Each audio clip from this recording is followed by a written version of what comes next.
please don't hit me. I'm already hurt." The scream pierced through Newark Airport's chaos like a blade. No one moved. No one helped.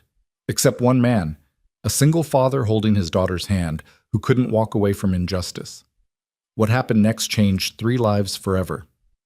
This is the story of how a Navy medic with nothing saved a billionaire CEO who had everything, and discovered that sometimes the greatest rescue isn't from danger, it's from loneliness. Stay until the end, and comment your city below so I can see how far this story travels. The fluorescent lights of Newark Liberty International Airport buzzed overhead like angry wasps trapped in glass cages. It was 6:47 p.m. on a Thursday evening in late October, and the terminal hummed with the particular brand of controlled chaos that only major airports could orchestrate. Thousands of strangers moving in choreographed disorder, each consumed by their own urgency, their own destinations, their own carefully constructed worlds that left no room for anyone else's problems. Jack Miller stood near gate C-47, one hand wrapped protectively around his daughter Sophie's small shoulder, the other clutching 2 boarding passes that were rapidly becoming worthless pieces of paper. The departures board flickered again, and another flight status changed from delayed to canceled. He felt Sophie lean against his leg, her 8-year-old frame radiating the particular exhaustion that came from too many hours in transit and too many broken promises about just a little while longer. "Daddy, I'm hungry," Sophie said softly, her voice barely audible over the announcement system crackling to life with yet another apology for circumstances beyond anyone's control. "I know, baby girl. We'll get you something soon," Jack replied, his voice carrying that gentle steadiness that had comforted wounded Marines in field hospitals from Kandahar to Ramadi.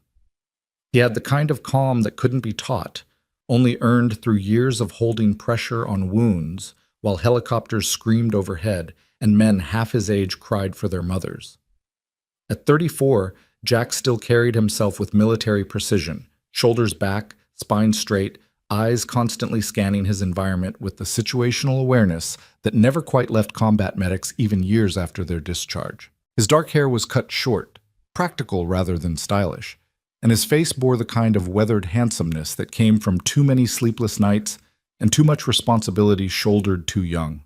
He wore simple clothes, dark jeans, a gray Henley shirt, and a worn leather jacket that had seen better days but still served its purpose.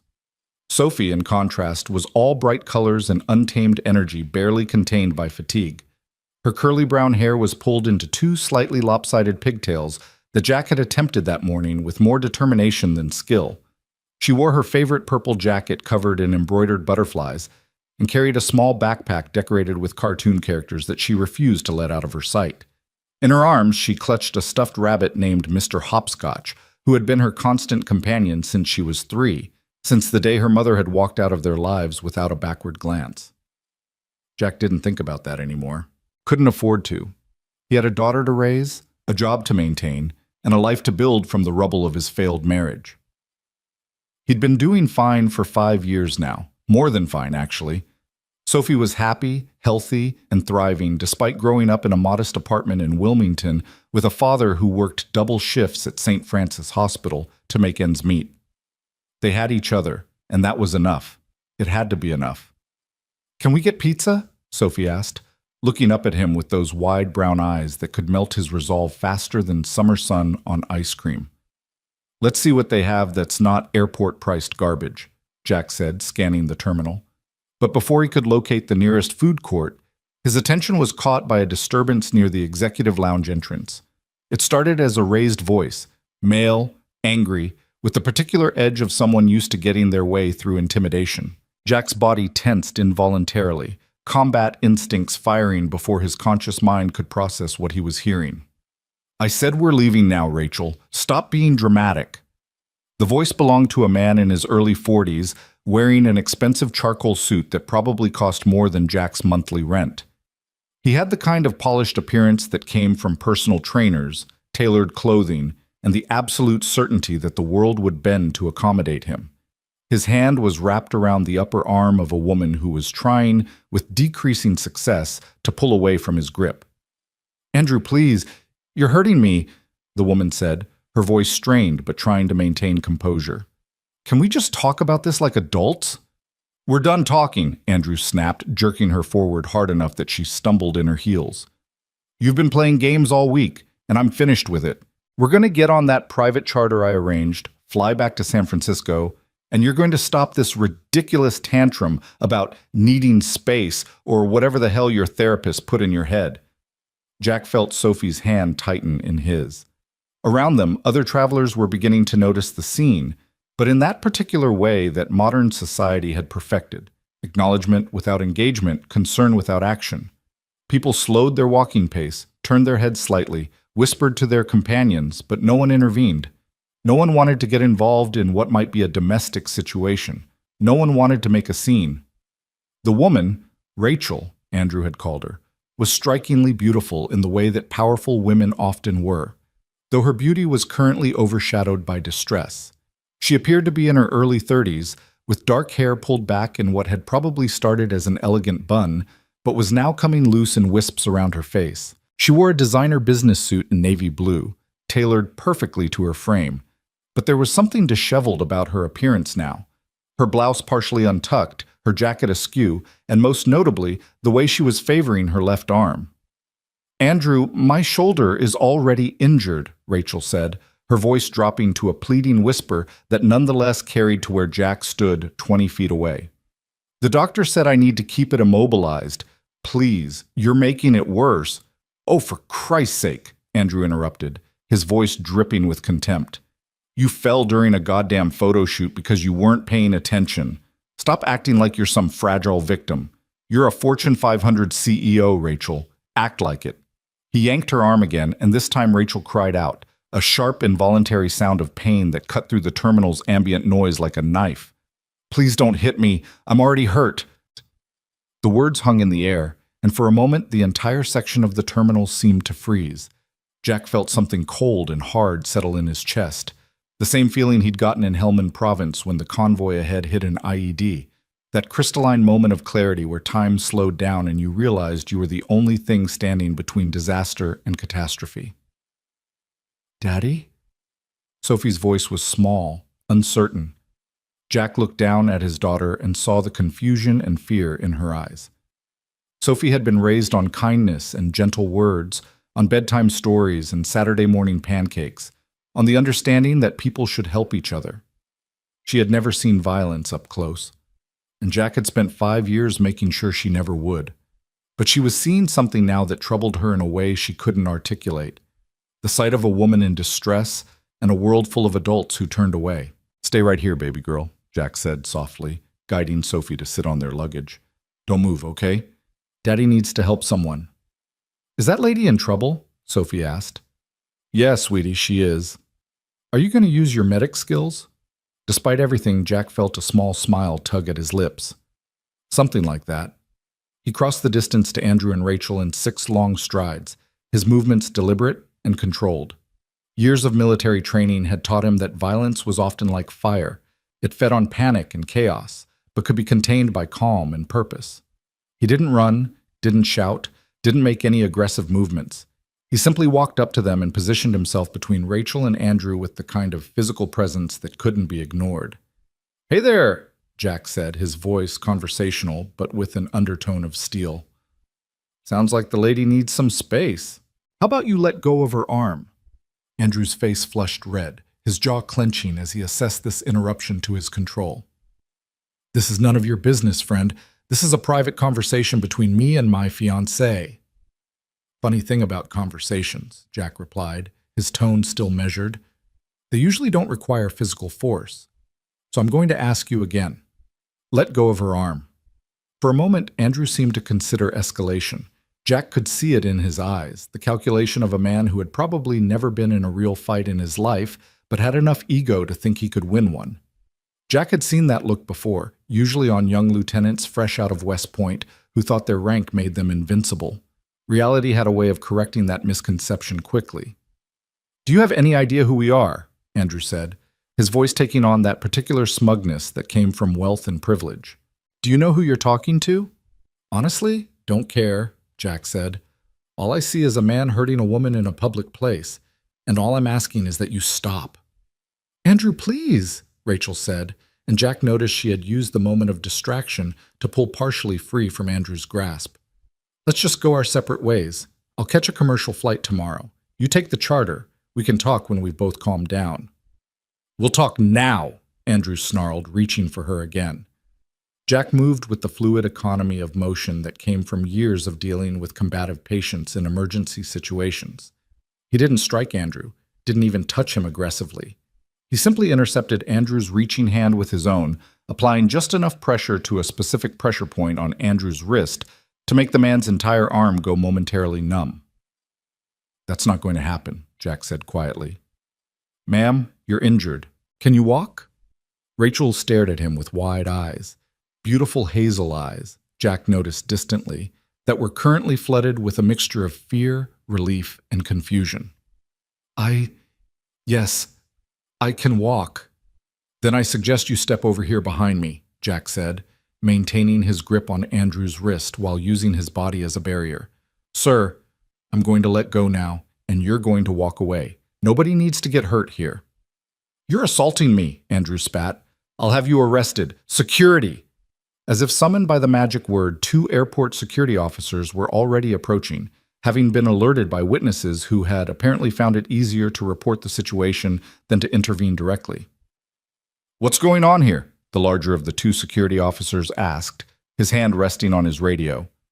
Andrew immediately shifted gears, his face transforming from rage to wounded innocence. Officer, thank God. This man just attacked me unprovoked. I was having a private conversation with my fiancée, and he physically assaulted me. That's not what happened, came a voice from behind them. Jack turned to see an older woman in a business suit stepping forward. I saw the whole thing. That man in the expensive suit was hurting her. She pointed at Rachel. He was dragging her through the terminal, and she was crying out that he was hurting her. This gentleman stepped in to help. That's what I saw too, another voice chimed in, a younger man with headphones around his neck. Dude in the suit was being aggressive as hell. This guy just broke it up. More voices joined in, and Jack realized that while no one had been willing to physically intervene, plenty of people had been watching and recording on their phones. In the age of viral videos and social media justice, sometimes the cavalry arrived in the form of digital witnesses. The security officer turned to Rachel. Ma'am, are you all right? Do you need medical attention? Rachel seemed to struggle with the answer, her eyes flicking between Andrew, Jack, and the growing crowd of onlookers. Jack could see the calculation happening behind her eyes, the weighing of truth against consequence, of momentary safety against long-term complications. I'm fine, she said finally, her voice steadier than it had been moments before. Just a misunderstanding between my fiancé and myself. Nothing to worry about. Rachel, Jack started, then stopped himself. He wasn't her savior. He was just a bystander who couldn't walk away. If she wanted to go back to this man, if she wanted to minimize what had just happened, that was her choice. He'd seen it before with domestic situations, the victim protecting the abuser, minimizing the harm, making excuses. It made him sick, but he understood it.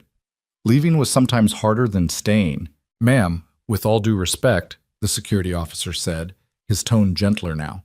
We have multiple witnesses saying this man was physically hurting you. Even if you don't want to press charges, we need to file a report, and I'm going to have to ask you both to come with us to answer some questions. That won't be necessary, Andrew said smoothly, his composure returning now that he felt he had regained control of the situation. We're leaving. Our private charter is waiting. Come on, Rachel. Actually, sir, you're not going anywhere until we sort this out, the second security officer said, moving to block Andrew's path. And I'm going to need to see some identification from both of you. The situation escalated quickly from there.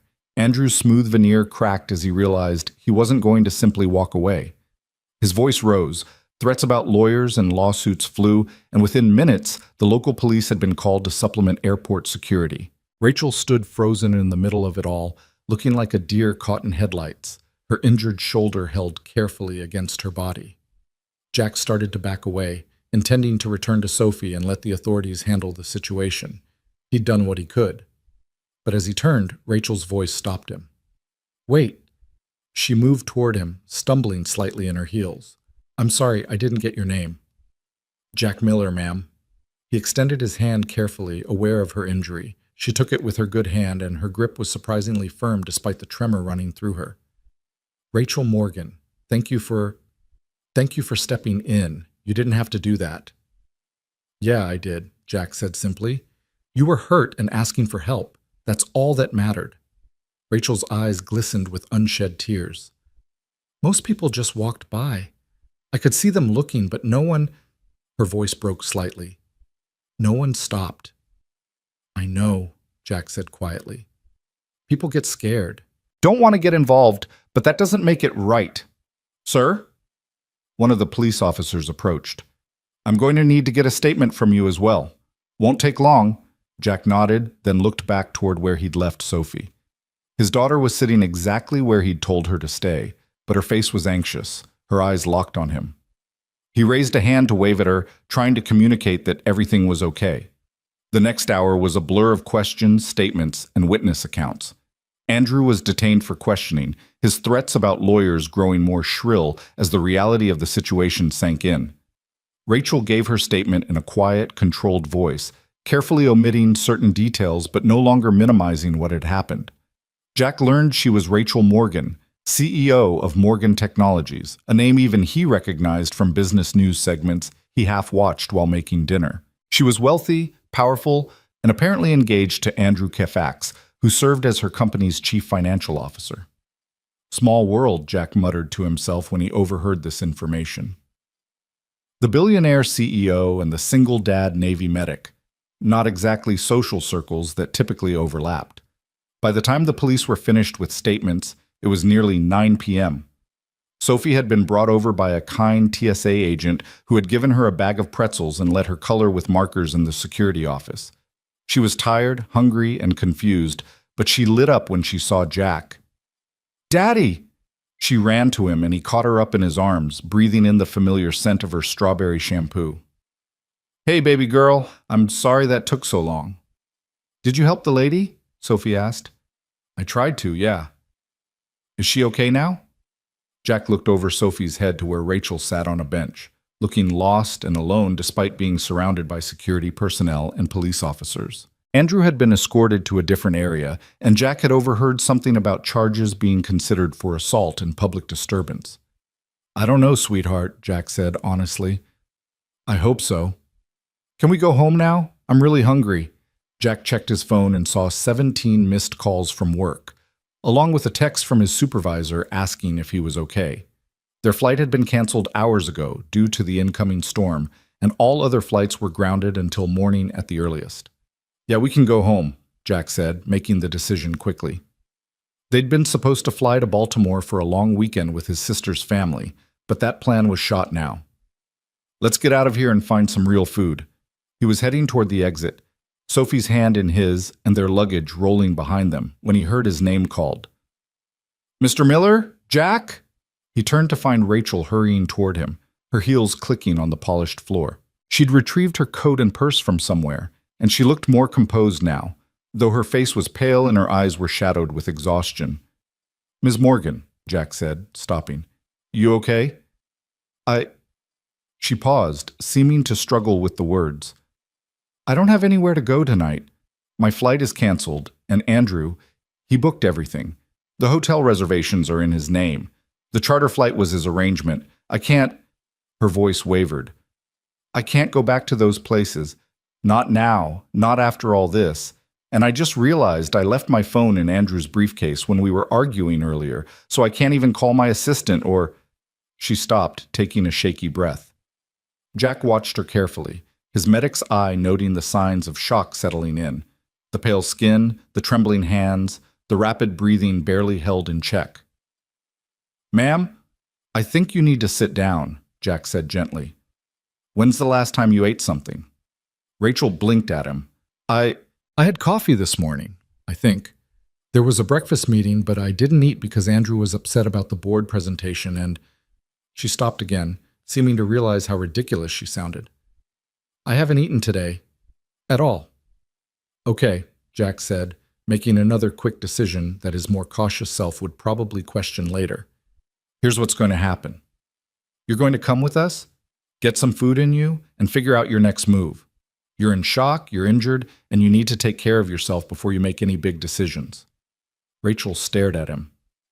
You're inviting me. Where exactly? To get dinner first, then. Jack trailed off, realizing the complication. Do you have access to any credit cards that aren't connected to Andrew? I have my business card, Rachel said slowly. But the storm, I heard them say all the hotels near the airport are booked solid because of the cancellations.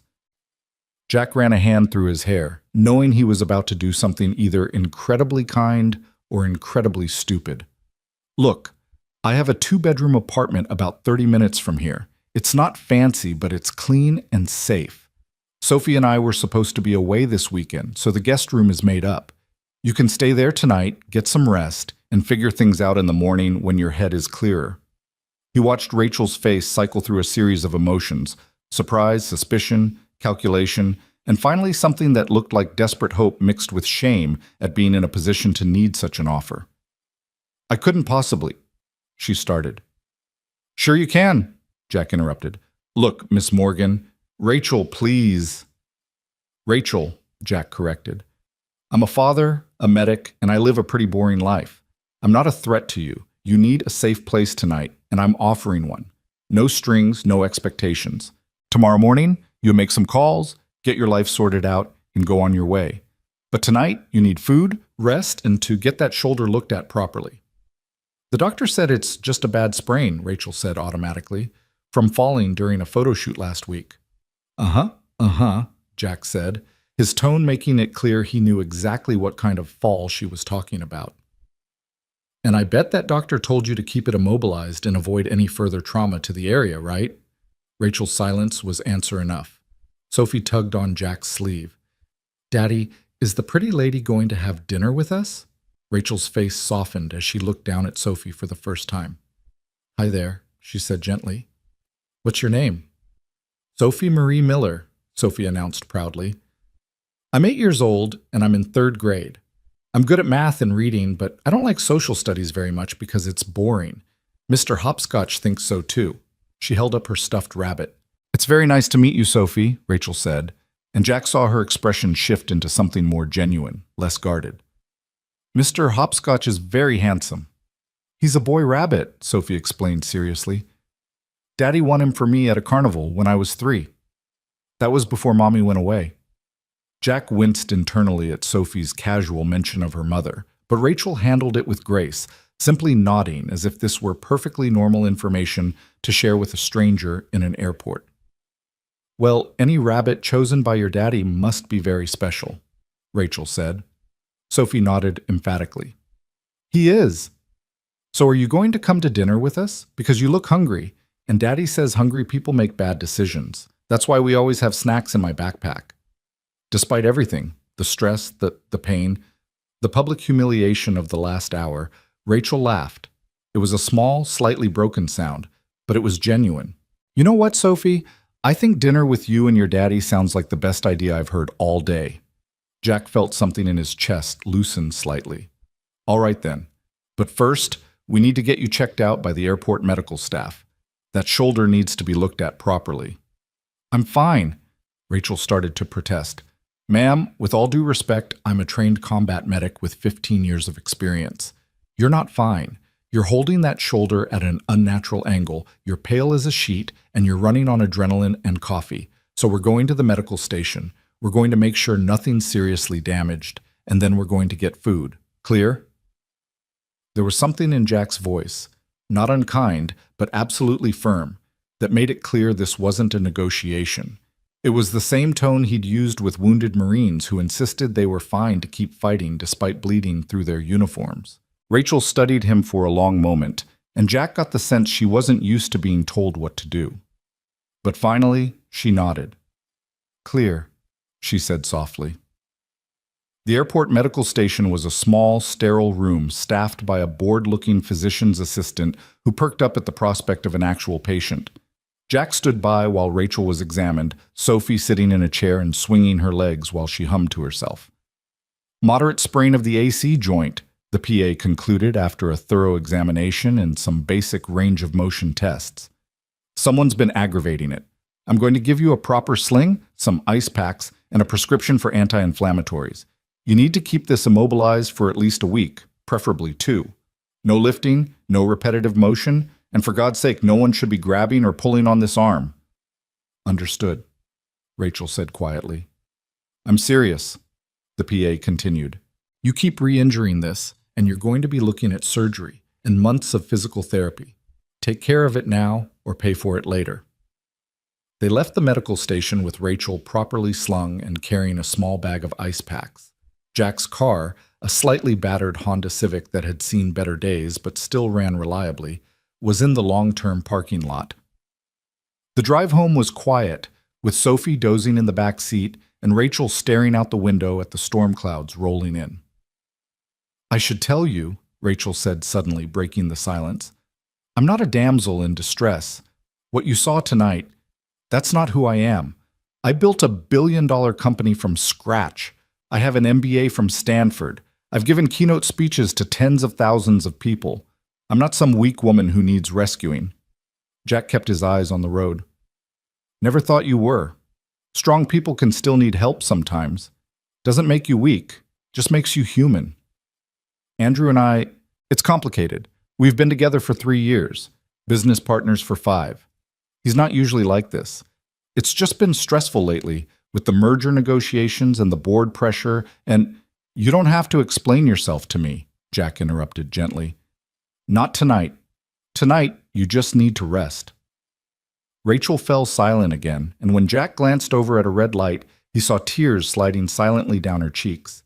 She didn't make a sound, didn't sob or gasp, just silent tears that spoke of exhaustion and relief and shame all mixed together. His apartment was in a modest complex in a working-class neighborhood. Not dangerous, but not upscale either. The kind of place where families scraped by and neighbors looked out for each other because everyone understood what it meant to struggle. Jack carried Sophie inside first, her head on his shoulder, and then returned to help Rachel with her minimal luggage, just the designer purse and coat she'd been carrying. Welcome to Casa Miller, Jack said, unlocking the door to a small 2-bedroom apartment. It's not much, but it's home. Rachel stepped inside and looked around with visible surprise. Whatever she'd been expecting, bachelor squalor, perhaps, or utilitarian bleakness, it wasn't what she found. The apartment was small but meticulously organized. The furniture was secondhand but well-maintained. The walls were covered with Sophie's artwork, crayon drawings, watercolor paintings, school projects.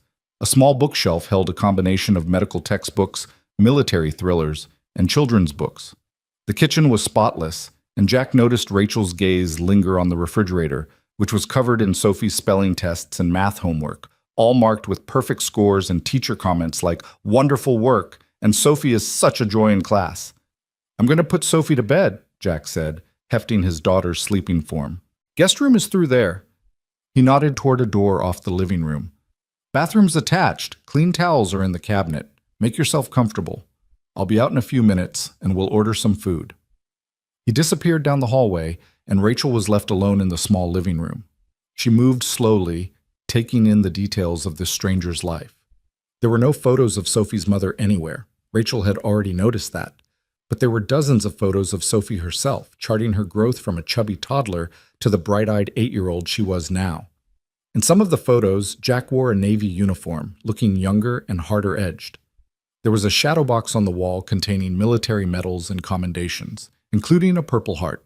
Rachel sank down onto the couch, suddenly overwhelmed by the sheer normalcy of it all.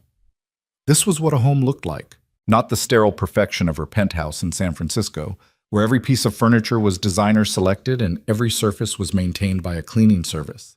This was lived-in, loved-in space. This was real. She didn't realize she was crying again until Jack reappeared from Sophie's room and handed her a box of tissues without comment. "Sorry," Rachel said, wiping her eyes. I'm not usually like this. Like I said, you're in shock. It's okay to fall apart a little." Jack settled into an armchair across from her. "So, food. What sounds good? There's a decent Italian place that delivers, or Chinese, or if you want something lighter, there's a Mediterranean place that does great salads and grilled chicken." "I don't care," Rachel said honestly. "Anything, everything. God, I'm starving." Jack pulled out his phone and started placing an order. "Any allergies I should know about?" Dietary restrictions? No. Well, I usually avoid carbs and gluten, but Rachel stopped herself, hearing how ridiculous that sounded. Never mind. Tonight, I don't care. Order whatever's good. Jack ordered enough food for a small army: pasta, chicken, salad, bread, soup.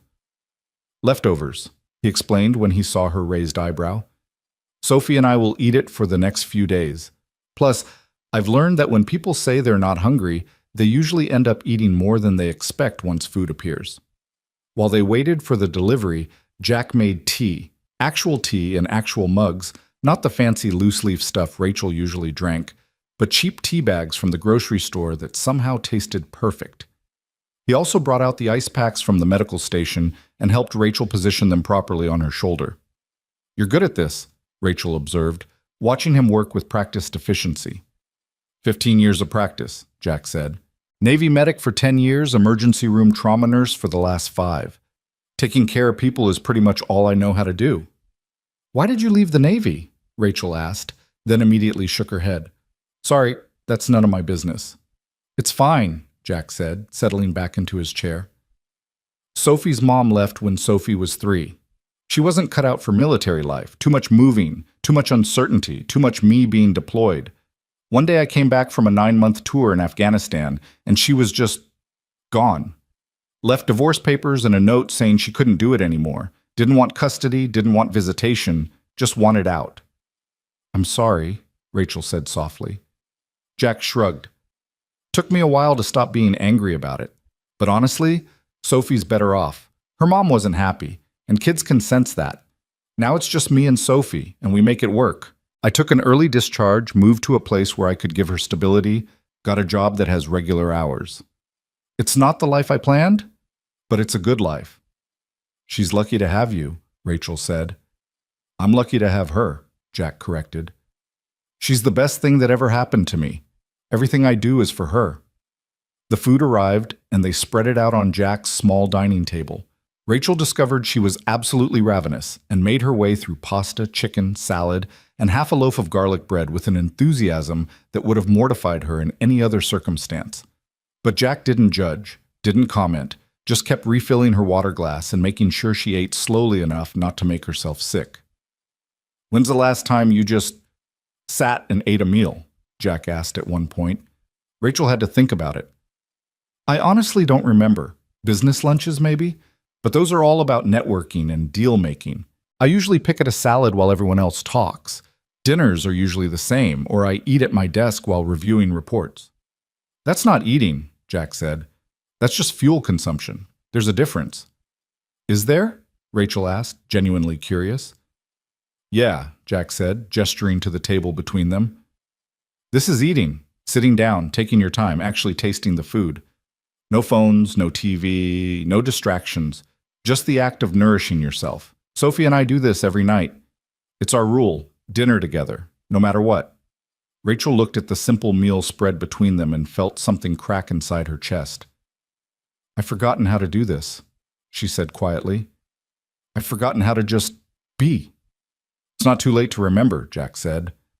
They talked late into the night, or rather, Rachel talked and Jack listened. She told him about Morgan Technologies, about the cancer detection software her team had developed that could save millions of lives, but was being shelved because it wasn't profitable enough. She told him about her half-brother Richard and his schemes to take over the company. She told him about Andrew and their engagement, how he'd been charming at first, supportive of her work, but how things had changed over the past year as he'd gained more power within her company.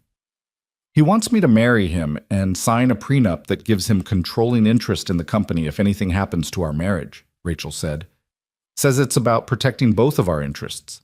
But I've seen the contract. It's structured so that he gets everything and I get nothing if I ever try to leave." "And you're still engaged to this guy?" Jack asked, his tone carefully neutral. "It's complicated," Rachel said again. "He knows where all the bodies are buried, financially speaking. If I break off the engagement, he could cause serious damage to the company. Plus, the board loves him. They think he's the stable, rational one, and I'm the temperamental, creative genius who needs a handler." "Sounds like a great guy," Jack said dryly. Rachel laughed, another one of those broken, genuine sounds. Yeah, he's a real catch. I don't know what I was thinking. You were thinking you needed someone, Jack said quietly. People make all kinds of bad decisions when they're lonely. Is that why you joined the Navy? Rachel asked. Because you were lonely? Maybe, Jack admitted. I grew up in foster care. Never knew my real parents. Aged out of the system at 18 with no family, no connections, no plan. The Navy offered structure, purpose, a sense of belonging. It wasn't perfect, but it was something. And then I met Sophie's mom, thought I'd found a partner who understood that life. Turned out I was wrong, but I got Sophie out of it, so I can't regret it too much. They sat in comfortable silence for a while. The remains of dinner spread between them, and the sound of rain starting to patter against the windows as the storm finally arrived. I should let you get some rest, Jack said finally, standing and starting to clear the table. You've had a hell of a day. Jack, Rachel said as he was loading the dishwasher, why did you help me? Really? You have your daughter to think about. You could have just walked away like everyone else. Why didn't you? Jack paused, his hands stilling on a plate. My mom, my biological mom, whoever she was, she left me in a hospital when I was 2 days old, just walked away.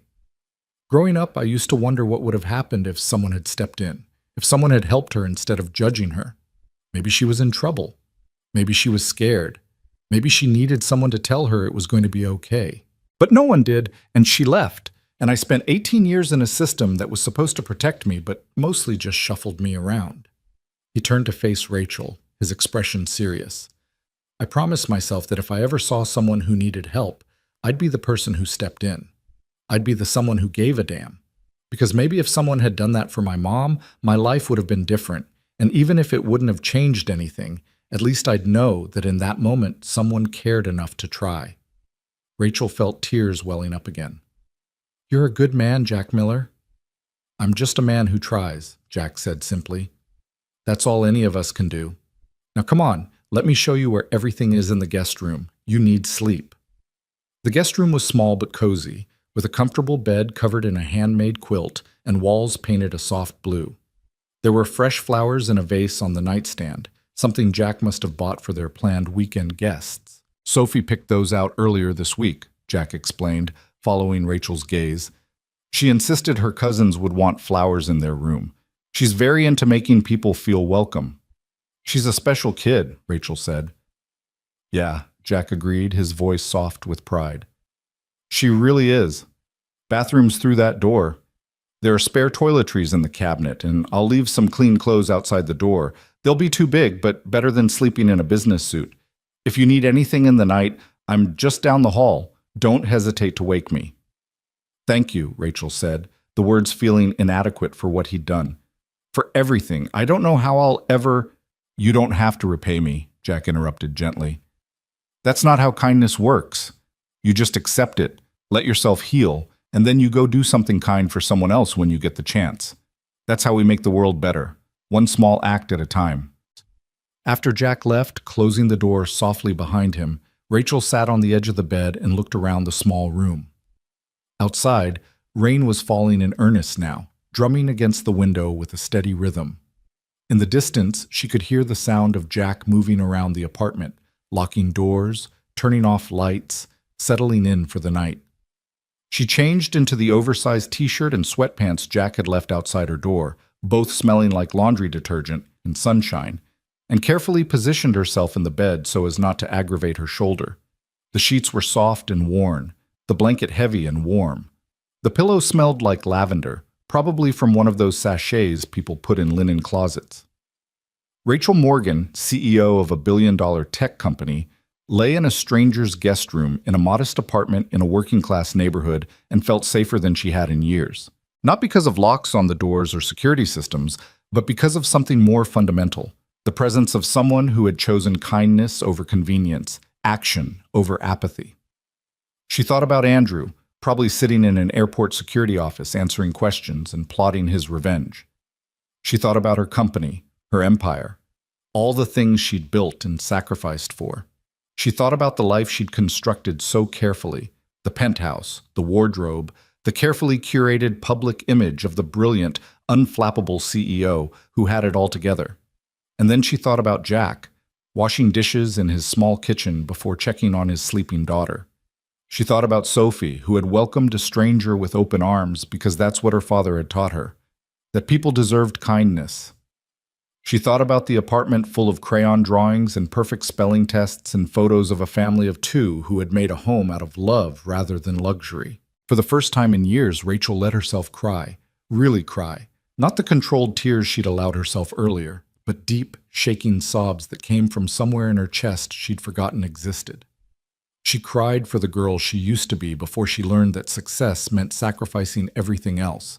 She cried for the woman she'd become, so focused on building an empire that she'd forgotten to build a life. She cried for all the choices she'd made that had led her to a moment where a stranger's kindness felt more real than anything in her carefully constructed world. And somewhere in the middle of those tears, exhaustion overtook her, and Rachel fell asleep in a stranger's guest room with rain falling outside and the knowledge that tomorrow she would have to face all the complications of her real life. But tonight, just for tonight, she was safe. Down the hall, Jack checked on Sophie one more time, adjusting her blankets and removing Mr. Hopscotch from where he'd fallen onto the floor. His daughter slept peacefully, dreaming whatever dreams 8-year-olds dreamed. He stood in her doorway for a long moment, watching her breathe, feeling the weight of everything she'd witnessed that evening. Tomorrow, he'd need to talk to her about what had happened at the airport. He'd need to explain, in age-appropriate terms, about how sometimes adults made bad choices and how important it was to help people even when it was uncomfortable. He'd need to make sure this experience didn't traumatize her or make her afraid of the world. But tonight, he just watched his daughter sleep and thanked whatever powers existed in the universe that she was his, this bright, kind, fearless little girl who saw the best in people and believed that helping others was simply what you did. Jack closed Sophie's door quietly and returned to the living room, where he sank into his armchair and finally allowed himself to think about the day's events. He'd probably overstepped. Taking in a stranger, even one in obvious distress, was risky.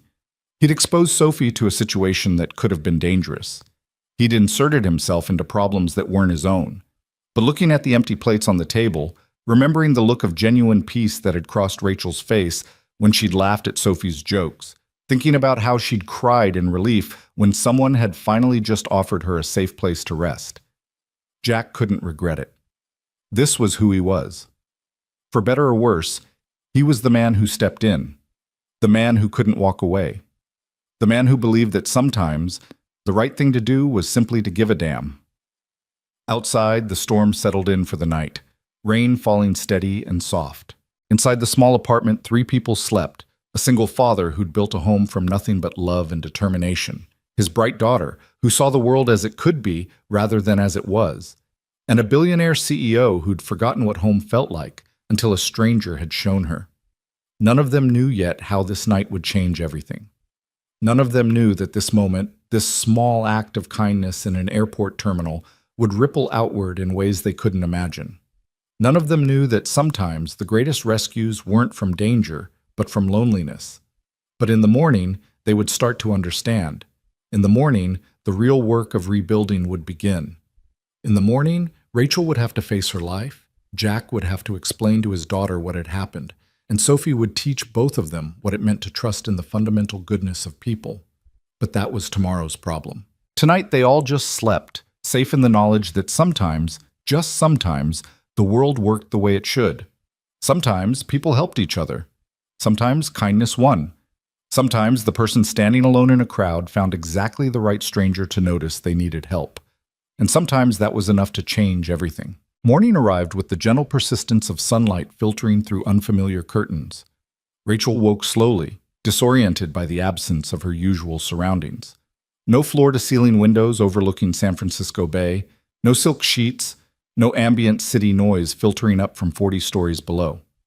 Instead, she heard birds chirping outside, the distant sound of children playing, and something else.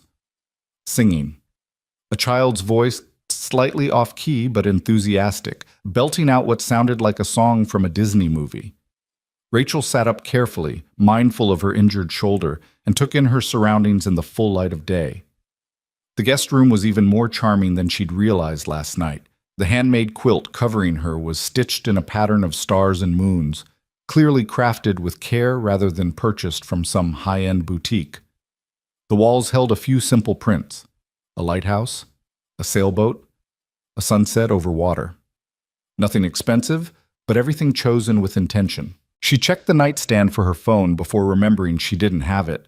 The realization sent a jolt of anxiety through her. She'd been tethered to that device for years, checking emails before her eyes were fully open, responding to messages before she'd even gotten out of bed. The phantom weight of it in her hand was almost physical. A soft knock at the door interrupted her spiraling thoughts. "Ms. Morgan, you awake?" Jack's voice was quiet, respectful of the early hour. "Yes, come in," Rachel called, suddenly self-conscious about her borrowed clothes and sleep-mussed hair. Jack entered carrying a tray with coffee, toast, and what looked like scrambled eggs. He'd clearly been up for a while. He was showered and dressed in jeans and a simple navy blue t-shirt, his hair still damp. "Figured you might be hungry," he said, setting the tray on the nightstand. "Sophie's already had breakfast and is currently teaching Mr. Hopscotch the choreography to some movie she watched last night.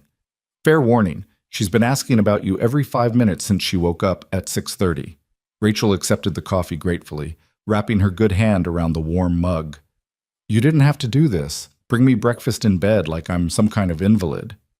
"You're injured and you're a guest," Jack said simply. "Besides, I've been up since 5:30. Old military habits die hard. This is actually me sleeping in." Rachel took a sip of coffee and nearly moaned. It wasn't fancy, just regular drip coffee, but it was hot and strong and exactly what she needed. "What time is it?" "Almost 8. I called the hospital and told them I needed a personal day. They weren't happy about it, but they'll manage. Figured you might need some help sorting things out this morning." Jack leaned against the doorframe, his posture relaxed, but his eyes assessing her with that medic's attention to detail. "How's the shoulder?" "Sore," Rachel admitted, "but better than yesterday." The ice helped. "Good. I've got more ice packs ready when you need them, and your prescription should be ready for pickup at the pharmacy down the street. But first, we need to figure out your immediate situation. Do you need to make any calls? I can lend you my phone." The thought of calling anyone filled Rachel with an exhaustion that had nothing to do with sleep. "I should call my assistant, Laura. Let her know I'm okay. She's probably been trying to reach me since yesterday." "Probably been seeing news coverage too," Jack said carefully. Airport incident involving a high-profile CEO and her CFO made the local news this morning. They're not releasing names yet, but God, Rachel breathed, setting down her coffee. The board is going to lose their minds. Richard is probably already spinning this to his advantage. And Andrew, she stopped, not wanting to think about what Andrew was doing or planning. "One thing at a time," Jack said, his voice carrying that same steadying quality from last night. "Eat something first. Make your calls. Then we figure out next steps. You can't solve everything on an empty stomach." He left her to eat, and Rachel found herself once again struck by the simplicity of his kindness. No agenda, no manipulation, just straightforward care. She ate the eggs and toast mechanically, tasting nothing, her mind already racing through the complications of her situation. When she emerged from the guest room 20 minutes later, showered and dressed in her wrinkled business suit from yesterday, she found Sophie at the kitchen table surrounded by crayons and paper. "You're awake," Sophie announced happily, abandoning her artwork to bounce over to Rachel. "Daddy said you needed to sleep because you had a very hard day yesterday. Did you sleep good? Do you like pancakes?" "Daddy makes really good pancakes on Saturdays, but today's Friday, so we had eggs, but tomorrow we can have pancakes if you're still here. Are you still going to be here tomorrow?" "Sophie, breathe," Jack called from where he was loading the dishwasher. "Give Ms. Morgan a chance to wake up fully before you interrogate her." "I'm not Sophie struggled with the word. "Interrogating," Jack supplied. "I'm not that. I'm just being friendly. Right, Ms. Morgan?" Rachel felt something warm bloom in her chest at Sophie's earnest face. "You're being very friendly, Sophie, and yes, I slept very well, thank you. Your guest room is lovely." "Daddy made it nice for when people visit," Sophie explained, tugging Rachel toward the table to show off her drawings. "But people don't visit very much because Daddy works a lot, and I have school and activities. But sometimes Aunt Marie and Uncle Tom come with my cousins, and that's who was supposed to visit this weekend, but the storm canceled their flight. That's why Daddy's home today, because we were supposed to be away. I see, Rachel said, studying the drawings spread across the table. They were surprisingly good for an 8-year-old. Detailed pictures of flowers, houses, and what appeared to be superhero characters. These are beautiful, Sophie. You're very talented.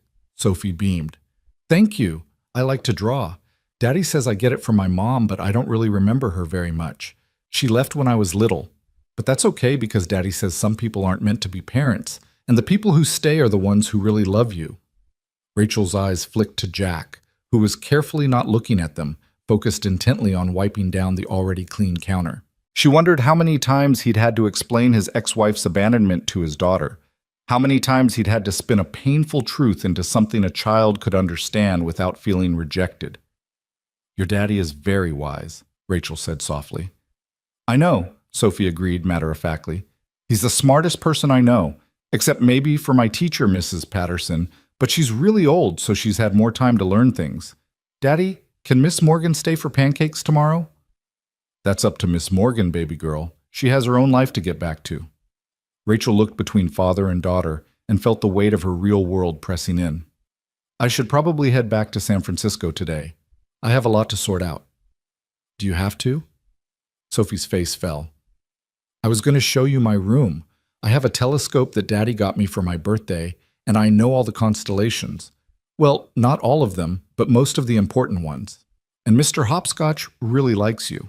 He doesn't usually like new people, but he told me this morning that you're nice. Sophie, Jack said gently, Ms. Morgan is a very busy lady. She runs a huge company with lots of people depending on her. But you said yesterday that helping people is more important than being busy, Sophie protested. And Miss Morgan needs help because that mean man was hurting her. So shouldn't we keep helping? Rachel felt her throat tighten at the simple logic of a child who saw the world in such clear terms. People needed help, so you helped them. There were no calculations about inconvenience or risk, no weighing of obligations against desires, just pure, uncomplicated compassion. Sophie has a point, Jack said, and Rachel caught the hint of a smile playing at his lips. Though I think what she's really saying is that she likes having you here and isn't ready to say goodbye yet. Is it okay to say that? Sophie asked, looking worried. Daddy always says I should be honest about my feelings, but also that I shouldn't make people feel bad. Am I making you feel bad, Ms. Morgan? Not at all, Rachel said, and was surprised to find it was true. Actually, it's one of the nicest things anyone has said to me in a long time.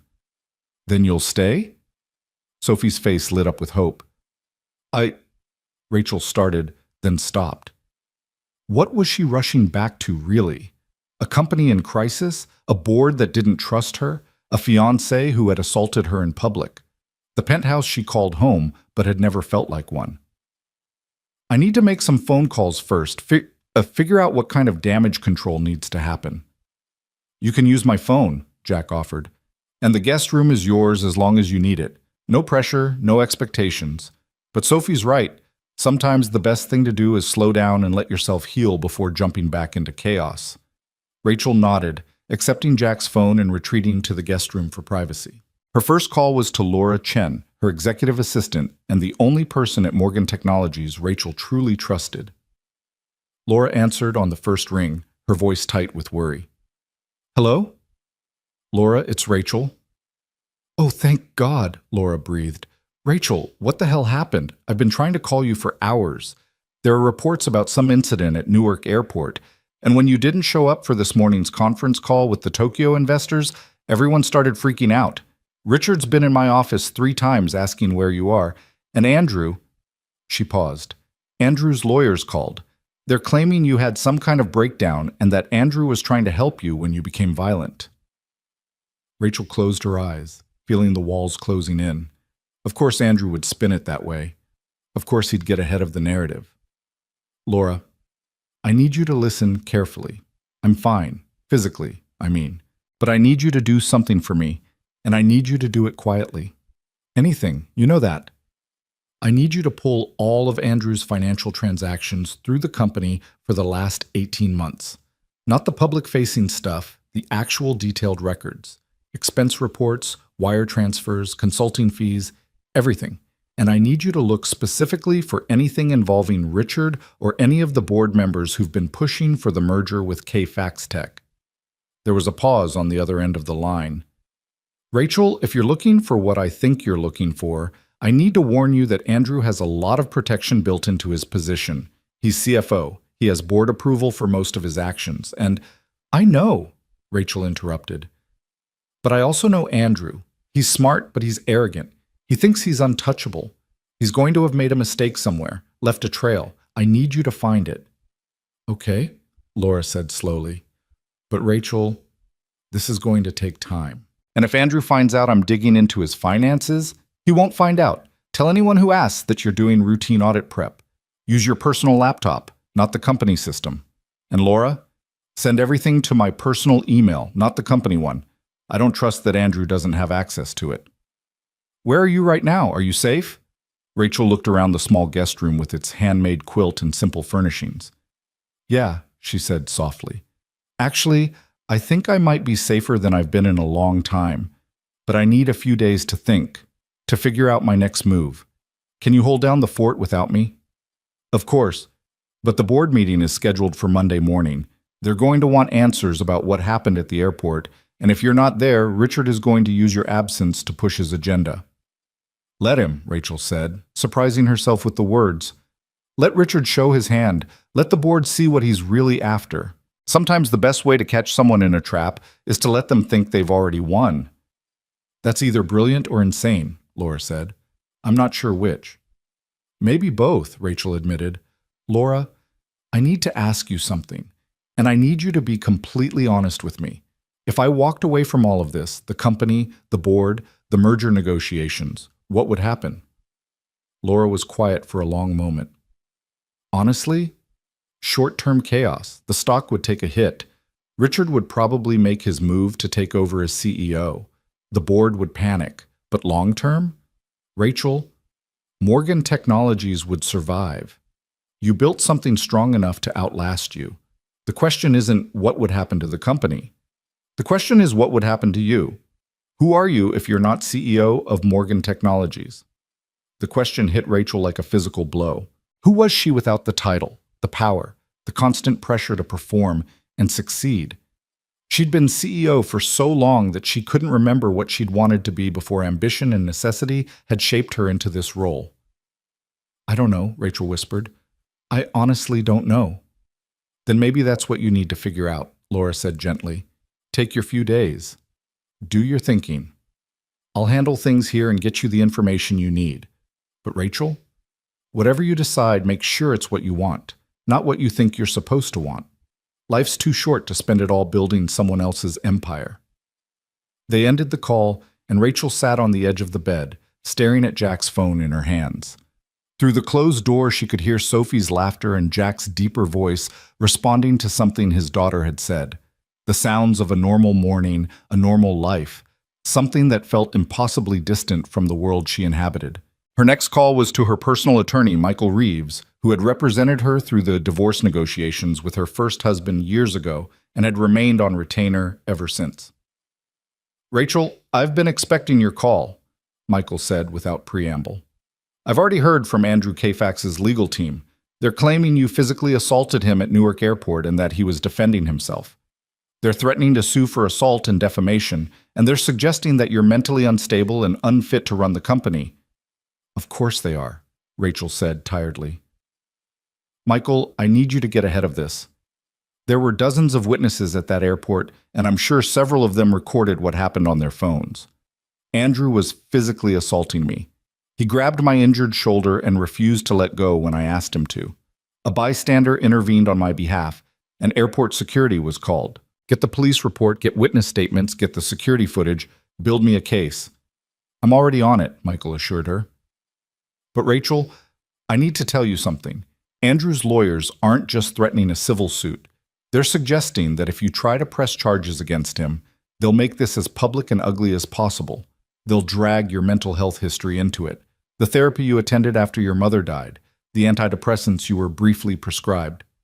"I was grieving," Rachel interrupted, anger flooding through her. "My mother had just died of cancer. Taking antidepressants while dealing with that doesn't make me unstable." I know that, and any reasonable person knows that. But Andrew's team is betting that they can create enough doubt, enough scandal, that the board will force you out to protect the company's reputation. It's a scorched earth strategy, Rachel. They're not just trying to win, they're trying to destroy your credibility entirely. Rachel felt something cold and hard settle in her chest. Then we fight back. I want you to file assault charges against Andrew. I want a restraining order. And I want you to start dissolution proceedings for our engagement. I'm done, Michael. I'm done being threatened and manipulated and told that I'm the problem when I'm the victim. Okay, Michael said, and she could hear the satisfaction in his voice. Now you're talking. I'll get started on the paperwork immediately. But Rachel, you need to be prepared for this to get ugly. Really ugly. Andrew has deep pockets and powerful friends. This isn't going to be a quick, clean break. I don't care, Rachel said, and meant it. I spent 3 years trying to keep the peace, trying to make a toxic relationship work because it was convenient for business. I'm done sacrificing my well-being for convenience, whatever it takes, whatever it costs. I'm done being his victim. After the call ended, Rachel sat in silence for several minutes, letting the magnitude of her decision sink in. She'd just declared war on her fiancé and business partner, potentially jeopardizing her company in the process. It was reckless, possibly suicidal from a business standpoint, but for the first time in years, she felt like she was making a choice based on what was right, rather than what was expedient. A soft knock on the door pulled her from her thoughts. Rachel, everything okay in there? Jack's voice was concerned but not pushy. Yeah, she called back. Can I come out, or do I need to hide in here until I figure out how to fix my life? Pretty sure life fixing happens better with coffee and friendly company, Jack replied. Sophie's making you a welcome card. Fair warning, she's using a lot of glitter. Despite everything, Rachel smiled. She opened the door to find Jack standing in the hallway, his expression understanding in a way that suggested he'd overheard at least part of her conversations. Lawyer and assistant? He asked. Is there anything you don't notice? Years of reading people in high-stress situations, Jack said with a slight shrug. You want to talk about it? Not really, Rachel admitted. I just want to... She stopped, not sure how to finish the sentence. What did she want? I just want to not be CEO Rachel Morgan for a little while. Is that possible? Absolutely, Jack said. In this apartment, you're just Rachel. No titles, no expectations. Just a person taking a break from a complicated life. He gestured toward the living room. Come on, Sophie's about to unveil her masterpiece, and trust me, you don't want to miss the presentation. She's been practicing her speech. In the living room, Sophie had indeed created a card. A piece of construction paper folded in half and covered with glitter, stickers, and crayon drawings. She stood beside the coffee table where she'd displayed it, Mr. Hopscotch tucked under one arm, looking solemn and important. Ms. Morgan, Sophie announced formally, I made you this welcome card because Daddy says that when someone is having a hard time, small kindnesses make big differences. And you're having a hard time, so I wanted to do something kind. She opened the card with a flourish, revealing a drawing of 3 stick figures, one tall, one small, and one medium-sized, standing in front of a house. Above them, Sophie had written in careful letters, Welcome to our home. You are safe here. Love, Sophie and Daddy, and Mr. Hopscotch. Rachel felt tears prick her eyes again. She seemed to be doing that a lot lately, crying. But these weren't tears of despair or exhaustion. They were something else, something she couldn't quite name. This is beautiful, Sophie, Rachel said, accepting the card with her good hand. It's the most beautiful card anyone has ever made me. Really? Sophie's eyes went wide. Even more beautiful than the fancy cards at the store? Especially more beautiful than those, Rachel confirmed, because this one was made just for me, by you. That makes it priceless.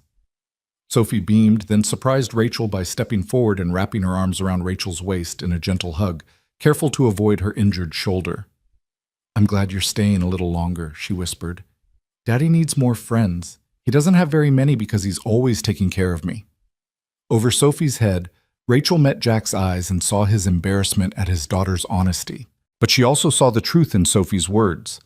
This kind, capable man who had saved her from Andrew was himself isolated, his whole life revolving around his daughter and his work. "Maybe I need more friends too," Rachel said softly, returning Sophie's hug. The rest of the morning passed in a comfortable rhythm that felt surreal in its normalcy. Sophie insisted on showing Rachel her room, which was exactly what you'd expect from an 8-year-old. Stuffed animals arranged on the bed, posters of movies and pop stars on the walls, and an impressive collection of books overflowing from a small bookshelf. The telescope Sophie had mentioned sat by the window, and Sophie demonstrated how to use it, pointing out landmarks in their neighborhood with the expertise of a seasoned tour guide. "That's Mrs. Chen's house," Sophie explained. "She's from China, and she's teaching me how to make dumplings. And that's the Martinez family. They have 3 kids, and the oldest one, Carlos, is in 6th grade, and he's really good at soccer. And over there is Mr. Johnson. He's really old, and sometimes Daddy helps him with his yard work because Mr. Johnson's back hurts." Rachel listened to Sophie's narration of their neighborhood and realized she couldn't name a single one of her neighbors in San Francisco. She lived in a building full of people and knew none of them. Her world was divided into business associates and service providers. No one she'd call a friend, no one she'd make dumplings with or help with yard work. Jack appeared in the doorway carrying a basket of laundry. "Sophie, you're supposed to be getting ready for your piano lesson, not giving Miss Morgan the complete oral history of our street." "But she asked," Sophie protested. "I did ask," Rachel confirmed, smiling at Jack. "Your daughter is a wealth of information." "She's something all right," Jack said with obvious affection. "Sophie, go get your music books. Mrs. Patterson will be here in 20 minutes. Sophie scampered off, and Jack turned to Rachel. "Sorry about that. She gets excited when we have visitors. Tends to overshare." "Don't apologize," Rachel said. "It's refreshing, actually. Most people I interact with are carefully managing what they say, calculating every word for maximum advantage. Sophie just says what she thinks and feels. It's honest." "That's one word for it," Jack said with a wry smile. "Her teachers call it refreshingly candid. I call it occasionally mortifying." He shifted the laundry basket on his hip.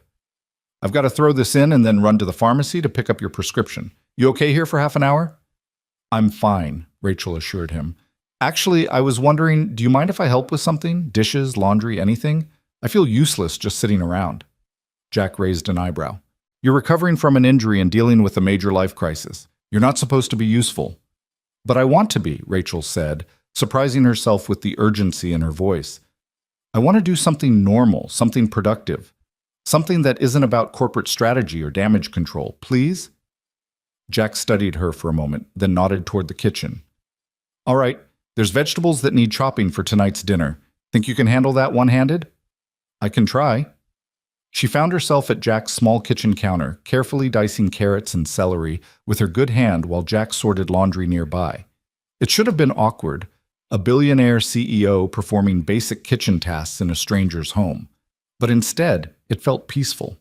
The repetitive motion of cutting vegetables, the simple goal of preparing food, the absence of phones and emails and constant demands, it was almost meditative. "You're pretty good at that," Jack observed, watching her work. "Most people who claim they can't cook usually can't handle basic prep either." "I used to cook," Rachel said, focusing on keeping her cuts even. "Back in college, my roommate and I would make dinner together a few times a week. Nothing fancy, just pasta and salads and stir-fry. But we'd talk and laugh and make a mess, and it was—" She stopped, remembering. "It was fun. I haven't thought about that in years."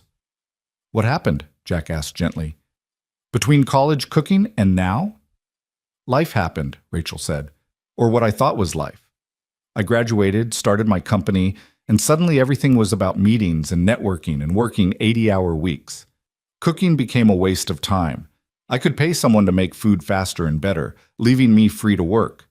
Same with cleaning, grocery shopping, everything really. I optimized my life for maximum productivity." "And how's that working out for you?" Rachel set down the knife and looked at the pile of neatly chopped vegetables. "I built a billion-dollar company," she said quietly. "And somewhere along the way, I forgot how to be a person. I forgot what it feels like to make dinner with friends, to know my neighbors' names, to do something just because it's pleasant, rather than because it advances some goal." Jack was quiet for a moment, then said, "You know what Sophie told me after you went to bed last night? She said you seemed sad, but not the kind of sad that comes from something bad happening. The kind of sad that comes from forgetting something important." "Your daughter is 8 going on 80, Rachel said, blinking back tears. "She's too perceptive for her own good." "She gets it from her mom, actually," Jack said, surprising Rachel. "My ex-wife. She wasn't a bad person. Just someone who realized she'd built a life that looked right on paper but felt wrong in practice. She wanted to be a Marine wife, wanted to be a mother, wanted all these things that seemed important, but when she actually had them, she discovered they weren't what she needed to be happy. So she left, and everyone judged her for it, me included, for a long time." "But not anymore?" Rachel asked. "Not anymore," Jack confirmed. "I realized she did the brave thing, actually. How many people are miserable in lives that look perfect from the outside, but they stay because leaving feels like admitting failure? She chose honesty over appearances. That takes courage, even if her timing sucked and her method hurt like hell." Rachel absorbed this, thinking about her own perfect-looking life. The CEO title, the engagement to the handsome CFO, the penthouse, and the designer clothes, and the speeches to thousands. All of it built on a foundation of exhaustion and compromise and slowly dying hope. "I think I might need to be brave like that," Rachel said softly. "I think I might need to walk away from things that look right, but feel wrong." "Then you will," Jack said simply. "When you're ready. And until then, you can stay here and chop vegetables and be reminded that there are other ways to live." The doorbell rang, interrupting their conversation. Sophie came running from her room, music books in hand. "That's Mrs. Patterson. She's early." Jack went to answer the door, and Rachel heard the warm greeting between him and Sophie's piano teacher, an older woman with a kind voice who complimented Sophie's new haircut and asked about school. It was all so ordinary, so wholesome, so far removed from Rachel's world of carefully scheduled meetings and transactional relationships. While Sophie had her piano lesson in the living room, struggling through scales and simple songs with determined concentration, Rachel and Jack worked companionably in the kitchen. He showed her how he meal prepped for the week, cooking large batches of chicken and rice and vegetables that could be mixed and matched into different meals. It was practical, efficient, but also filled with small considerations. Sophie didn't like bell peppers, so those went in separate containers. Jack added extra spices to his portions, but kept Sophie's bland because she was still developing her palate. "You're a good dad," Rachel observed, watching him portion out the food with practiced precision. "I try," Jack said. "It's the only job that really matters, you know? I could be the best medic in the world, could save 1,000 lives, but if I screw up raising Sophie, none of that matters. She's my priority. Everything else is just noise." "Must be nice," Rachel said wistfully, "having such clear priorities, knowing exactly what matters most." "You could have that," Jack pointed out. "You're not obligated to keep doing something that makes you miserable just because you've invested years in it.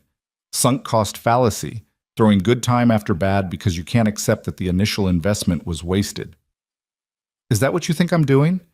I think you're standing in my kitchen on a Friday morning chopping vegetables instead of running a billion-dollar company, and you look more relaxed than you probably have in years," Jack said bluntly. "I think your body is trying to tell you something, and you're finally listening." From the living room came the sound of Sophie playing Twinkle, Twinkle, Little Star with painstaking care, hitting most of the right notes. Mrs. Patterson's voice offered gentle corrections and encouragement.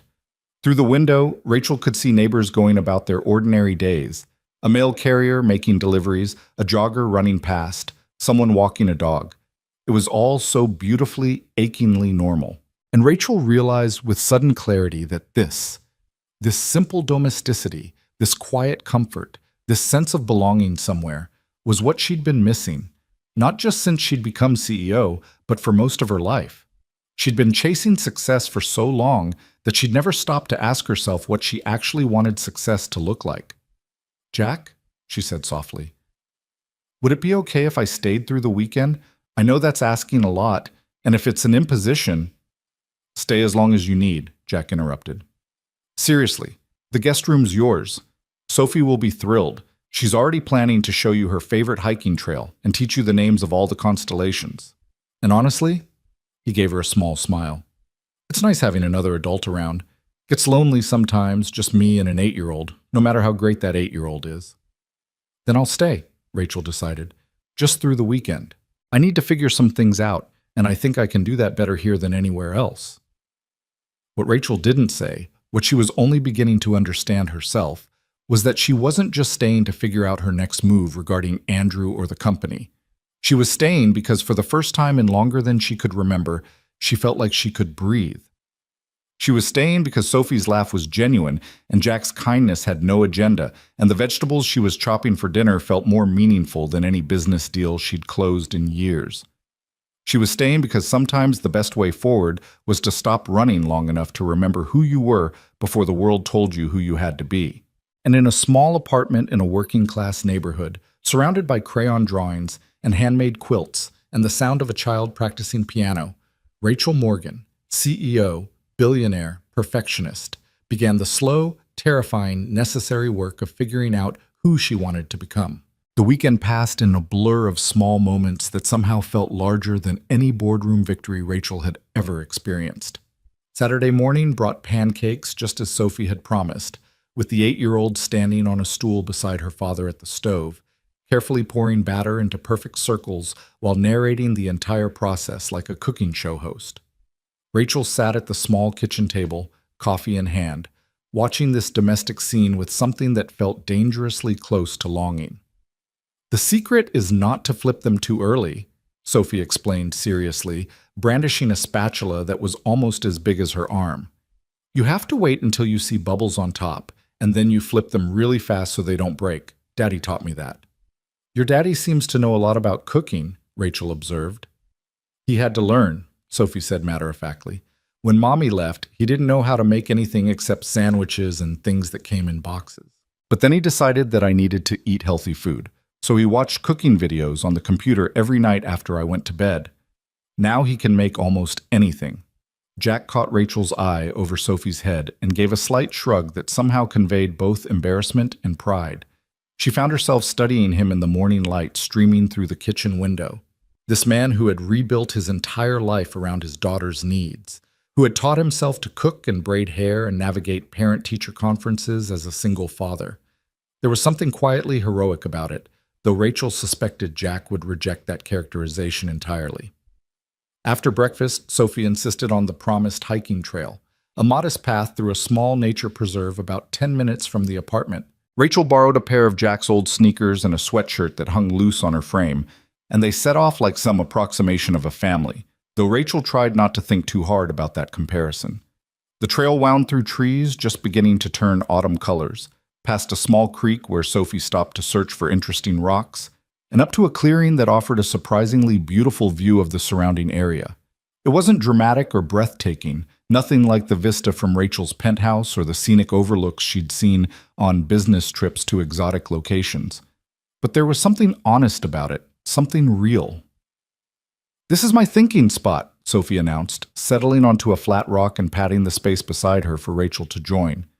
"When I have big feelings or big questions, Daddy brings me here and we talk about them. He says nature helps you see things more clearly." Jack remained standing, giving them space while keeping a watchful eye on his daughter. Rachel lowered herself carefully onto the rock, mindful of her still healing shoulder. "What kind of big questions do you think about?" Rachel asked. Sophie considered this seriously. "Sometimes I wonder why my mom left. Daddy says it wasn't my fault, that some people just aren't meant to be parents. But sometimes I wonder if maybe I was too loud or too messy or too much for her." She picked up a stick and began tracing patterns in the dirt. "And sometimes I think about when I'm older and what I want to be. Daddy says I can be anything I want, but there are so many choices and I don't know how to pick just one." Rachel felt her chest tighten at the vulnerability in Sophie's voice. Here was this bright, beautiful child grappling with the same questions that Rachel herself had been avoiding, questions about worth, about purpose, about how to build a life that felt authentic rather than obligatory. "Can I tell you a secret?" Rachel said softly. "I'm 32 years old and I still don't know the answers to those questions." Sophie looked up, surprised. "But You're a grown-up. Grown-ups are supposed to know everything. That's what we want kids to think, Rachel said with a small smile. But the truth is, we're all just figuring it out as we go, and sometimes we make choices that seem right at the time but turn out to be wrong. The important thing is being brave enough to admit when something isn't working and change course. Is that what you're doing? Sophie asked with that unnerving perceptiveness of hers. Changing course? I think so, Rachel admitted. I built this whole life that looked perfect from the outside. Big job, lots of money, people thinking I was successful. But somewhere along the way, I forgot to ask myself if I was happy. And when I finally did ask, the answer was no. Sophie nodded, as if this made perfect sense. Daddy says happiness is more important than fancy things. He says we don't have a lot of money, but we have each other, and that's worth more than anything. She paused, then added, but I still really want a puppy. Rachel laughed, surprised by the sudden shift from philosophy to practicality. Have you told your dad that? About 1,000,000 times, Sophie said. He says maybe when I'm older and can help take care of it, but I think he's worried about having enough money for dog food and vet bills and stuff. He doesn't say that, but I heard him talking to Aunt Marie once about budgets and making ends meet. Rachel looked over at Jack, who was examining something on a nearby tree trunk, giving them privacy for their conversation. She thought about his modest apartment, his old car, the secondhand furniture and hand-me-down clothes Sophie had mentioned wearing from her cousins. And yet there was more warmth and genuine contentment in that small space than in all of Rachel's expensive possessions combined. Your dad is doing an amazing job, Rachel said. I hope you know that. I do, Sophie said simply. He's the best daddy in the world. Then, with a child's innocent directness, she added, Do you have kids, Miss Morgan? No, Rachel said, feeling the familiar ache of that admission. I always thought I would someday, but I kept putting it off. First it was finishing school, then building my company. Then there was always one more deal to close, one more goal to reach. And then I woke up one day and realized I was 32 and still waiting for the right time. Except maybe there is no right time. Maybe you just have to decide what matters most and make time for it. You could still have kids, Sophie pointed out. You're not that old. Mrs. Chen's daughter just had a baby, and she's like 40. Sophie, Jack called from where he'd been pretending not to listen.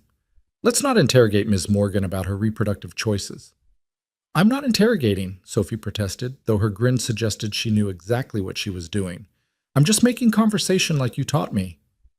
They spent another hour on the trail, with Sophie pointing out different plants and insects with the enthusiasm of a budding naturalist. Jack had clearly spent time teaching her about the local ecosystem, and Sophie proudly identified bird calls and explained the life cycle of butterflies with impressive accuracy. Rachel found herself genuinely engaged, asking questions and learning things she'd never considered important enough to know before. By the time they returned to the apartment, Rachel's phone, which she'd borrowed back from Jack, was buzzing with a series of increasingly urgent texts from Laura. She excused herself to the guest room to read them, her brief respite from reality coming to an abrupt end. The first message was straightforward. Found something, call me when you can. The subsequent messages were more alarming. Rachel, this is bigger than we thought. Andrew's been moving money. A lot of money. And finally, Richard is involved. So are 3 board members. I have proof.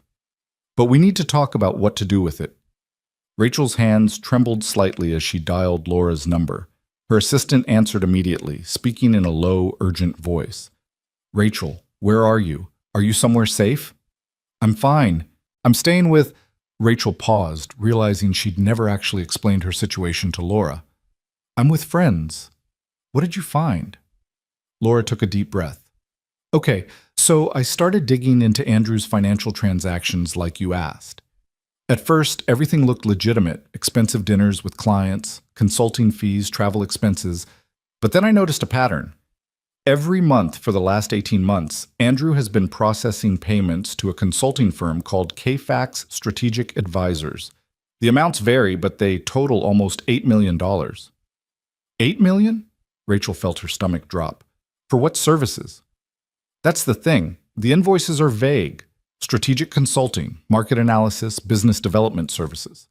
But when I dug deeper, I found that KFAX Strategic Advisors is a shell company. It was registered 18 months ago in Delaware, and the sole owner is, Laura paused for dramatic effect, Andrew's brother, Marcus K. Fax. Rachel closed her eyes, seeing the scope of the deception clearly now. He's been embezzling, funneling company money to himself through a fake consulting firm. It gets worse, Laura continued. I cross-referenced the timing of those payments with board meetings and major decisions. Every time there was a vote that went Andrew's way, approving his expanded authority, agreeing to the merger with KFAX Tech, overriding your objections about shelving the cancer detection software, there were payments made to accounts linked to the board members who voted in his favor. They're not direct payments, which would be obvious. They're structured as speaking fees, advisory payments, stock options in KFAX Tech, but the pattern is clear. He's been bribing board members, Rachel said flatly, using company money to buy votes and consolidate power. And there's more, Laura said grimly. The merger agreement between Morgan Technologies and KFAX Tech? I finally got someone in legal to show me the full terms. If the merger goes through and you're married to Andrew, he gains control of your voting shares in the combined company. But here's the kicker. If you die or are declared mentally incompetent within 5 years of the merger, all your shares transfer to him outright, no questions asked. Rachel felt cold spread through her limbs. He's been planning to get rid of me. I can't prove that, Laura said quickly. But Rachel, the pieces are all there. The financial manipulation, the isolation of you from trusted advisors, the public incident at the airport that he's now using to question your mental stability. This isn't just about money or power. This is about completely taking over everything you've built. Does Richard know about the embezzlement? Rachel asked, her mind racing through the implications. That's unclear. But he definitely knows about the merger terms because he helped negotiate them. And 3 of the payments I traced went to offshore accounts linked to companies Richard has investments in. So at minimum, he's been accepting financial benefits in exchange for supporting Andrew's agenda. Rachel sat down on the edge of the bed, feeling the weight of this information settle over her. Laura, if we expose this, it's going to destroy the company. The scandal alone, embezzlement, bribery, board corruption, our stock will tank. Investors will flee. Everything I've built could collapse. Maybe, Laura said. Or maybe you save what can be saved by cutting out the rot before it spreads further. Rachel, if Andrew succeeds, if that merger goes through and you're married to him, you lose everything anyway. At least this way you go down fighting for what's right. I need to think, Rachel said. Can you send me everything you found? All the documentation, the evidence, everything. Already done. Check your personal email. But Rachel, you need to decide quickly. The board meeting is Monday morning, and if you're not there to defend yourself, Andrew is going to paint you as unstable and push through a vote to remove you as CEO. Once that happens, you'll have no authority to stop the merger or expose what he's been doing. After ending the call, Rachel sat in silence, staring at the wall of the guest room without really seeing it. She'd known Andrew was ambitious, knew he was manipulative, but she'd underestimated the scope of his betrayal. He hadn't just been taking advantage of their relationship. He'd been systematically dismantling everything she'd built, positioning himself to take it all while destroying her credibility in the process. A soft knock at the door interrupted her spiraling thoughts. Rachel? Jack's voice was gentle. Sophie wants to know if you'll watch a movie with us. But if you need space, I can tell her you're not feeling well. Rachel stood and opened the door, finding Jack standing there with concern etched across his features. He took one look at her face, and his expression shifted to something more serious. Bad news? He asked quietly. The worst, Rachel confirmed. Everything I suspected about Andrew, everything I feared, it's true. And it's worse than I imagined. She felt her voice crack slightly. He's been stealing from the company, bribing board members, setting up a merger that would give him complete control while pushing me out. And if I fight back, I might destroy everything I've spent my entire adult life building. Jack studied her for a long moment, then stepped into the room and closed the door behind him, giving them privacy from Sophie's curious ears. Okay, so let's think this through logically. What are your options? I don't know, Rachel admitted, sinking back onto the bed. I could go public with everything, file charges, expose the embezzlement, blow up the merger. But the scandal would devastate the company. We'd lose investor confidence, our stock would crash, and thousands of employees would suffer because of decisions made by a handful of corrupt people. What's the alternative? Jack asked. Let it happen. Let Andrew take over, walk away with whatever settlement I can negotiate, and try to rebuild somewhere else. At least that way the company survives, even if I'm not part of it anymore. And you'd be okay with that? Jack's tone suggested he already knew the answer. No, Rachel said miserably. I wouldn't, because it's not just about me or my ego. It's about the cancer detection software we developed. Technology that could save millions of lives, but that Andrew wants to shelve because it's not immediately profitable. It's about the employees who believed in our mission and deserve better than to work for someone who's been embezzling from them. It's about principle. Jack sat down beside her, careful to maintain a respectful distance. You know what I learned in the military? Sometimes there are no good options. Sometimes you're choosing between bad and worse. But what separates leaders from followers is being willing to make the hard call and live with the consequences. What would you do? Rachel asked. If you were in my position? I'd ask myself what I could live with, Jack said simply. Could you live with yourself if you walked away and let Andrew win? If you let him bury technology that could save lives just to protect the comfortable fiction that everything's fine? Or would that eat at you every day for the rest of your life? Rachel knew the answer before he'd finished the question. I couldn't live with that. I'd always wonder what would have happened if I'd fought back. I'd always feel like I'd chosen convenience over courage. Then you already know what you need to do, Jack said. The question isn't whether to fight.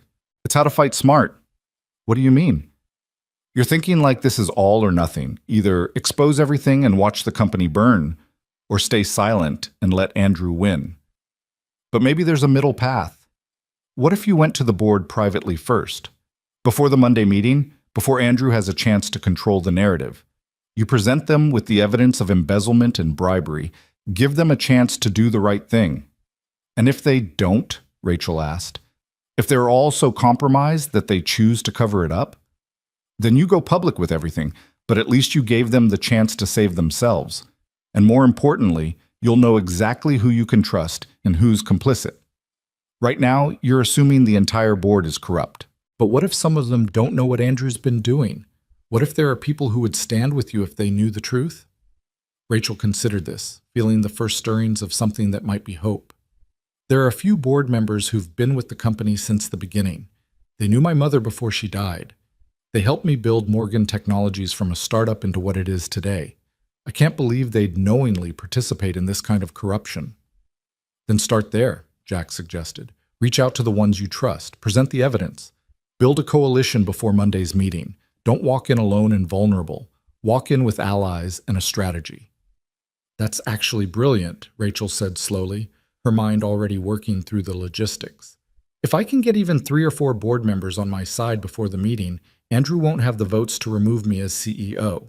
And if I expose the embezzlement and bribery publicly at the meeting, with board support, it becomes about cleaning house rather than burning everything down. Exactly, Jack said. You control the narrative instead of reacting to his. You position yourself as the leader who uncovered corruption and took decisive action, rather than the unstable CEO who's having a breakdown. Rachel looked at him with new appreciation. You're pretty good at strategy for a medic. I spent 10 years patching up Marines who got into stupid situations because of bad planning, Jack said with a slight smile. You learn to think ahead or you end up making things worse. Plus, Sophie's 8. You should see the level of strategic negotiation required to get her to eat vegetables and finish her homework without 3 hours of drama. Despite everything, Rachel laughed. I'm sure that's excellent preparation for corporate warfare. You'd be surprised, Jack said.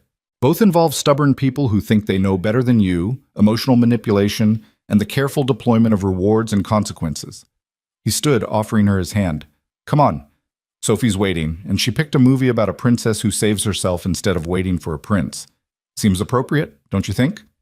Rachel took his hand and let him pull her to her feet, suddenly very aware of how close they were standing, how warm his hand felt in hers, how his steady presence made her feel capable of facing whatever came next.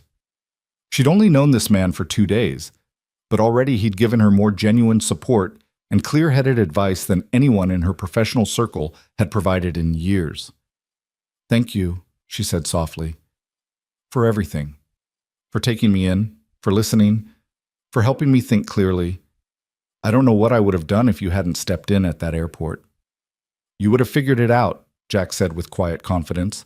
"Strong people don't need saving. They just need someone to remind them of their own strength when they've temporarily forgotten." They joined Sophie in the living room, where the 8-year-old had constructed an elaborate nest of blankets and pillows on the couch. She'd also raided the kitchen for snacks, creating a spread that would have made any movie theater jealous. "You're sitting between me and Daddy," Sophie announced, patting the middle cushion, "because that's the best spot, and you're our special guest." Rachel settled into the designated spot, finding herself flanked by Sophie's enthusiastic narration on one side and Jack's quiet, steady presence on the other. The movie was indeed about a princess who solved her own problems through wit and courage rather than waiting for rescue, a message that felt almost too on the nose given Rachel's current situation. Halfway through the film, Sophie fell asleep with her head on Rachel's good shoulder, her small hand still clutching a half-eaten cookie. Jack gently removed the cookie and covered his daughter with a blanket, then caught Rachel's eye and smiled. "She really likes you," he whispered. "She doesn't usually warm up to people this quickly." "I really like her too," Rachel whispered back, surprised by how much she meant it. "She's special, Jack. You're raising an incredible kid." "I'm trying," he said softly. "Some days I'm convinced I'm screwing it up completely. Other days, I think maybe we're doing okay." "You're doing more than okay," Rachel assured him. "She's happy, confident, kind, curious about the world. Those aren't accidents. They're the result of good parenting." They fell into comfortable silence, watching the rest of the movie while Sophie slept peacefully between them. When the credits rolled, Jack carefully lifted his daughter and carried her to bed, leaving Rachel alone in the living room with her thoughts. She pulled out the borrowed phone and began drafting emails to the board members she thought she could trust. Carefully worded messages requesting urgent private meetings before Monday's scheduled board session. She kept the tone professional but conveyed the seriousness of the situation without revealing specific details that could be forwarded to Andrew.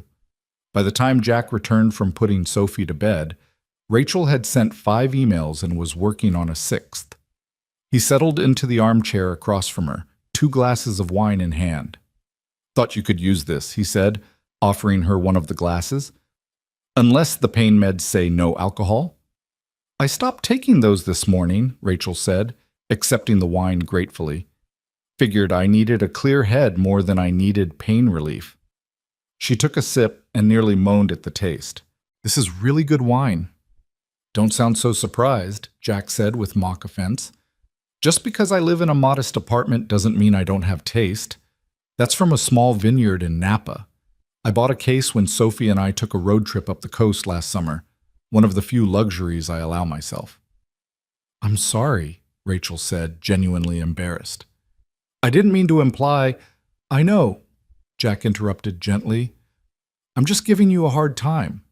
But it's a good reminder that you've been operating in a world where money equals value and luxury equals quality. Sometimes the best things are the ones people choose carefully because they can't afford to waste money on things that don't matter." Rachel studied him over the rim of her wine glass. "Is that a dig at my lifestyle?" "It's an observation," Jack said. "Not a judgment. But yeah, I've noticed that you seem surprised by basic things. Good coffee, home-cooked meals, a comfortable bed. Like you've forgotten that money can't actually buy the things that make life worth living." "You're right," Rachel admitted. "I have forgotten. Somewhere along the way, I started measuring everything by financial metrics. Success meant profits. Value meant market share. Happiness meant—" She stopped, realizing she couldn't finish that sentence. "I don't think I've thought about happiness as a goal in years. It was always just a side effect that would supposedly come once I'd achieved enough other goals." "And did it?" Jack asked. "Did happiness show up once you'd achieved enough?" "No," Rachel said quietly. "It didn't. I just kept moving the goalposts, telling myself that the next promotion, the next funding round, the next product launch would be the thing that finally made me feel satisfied. But it never was. And eventually, I stopped expecting it to be. I just accepted that my life was about achievement, not fulfillment. That sounds exhausting, Jack observed. It was, Rachel agreed. It is, but I didn't know how to stop.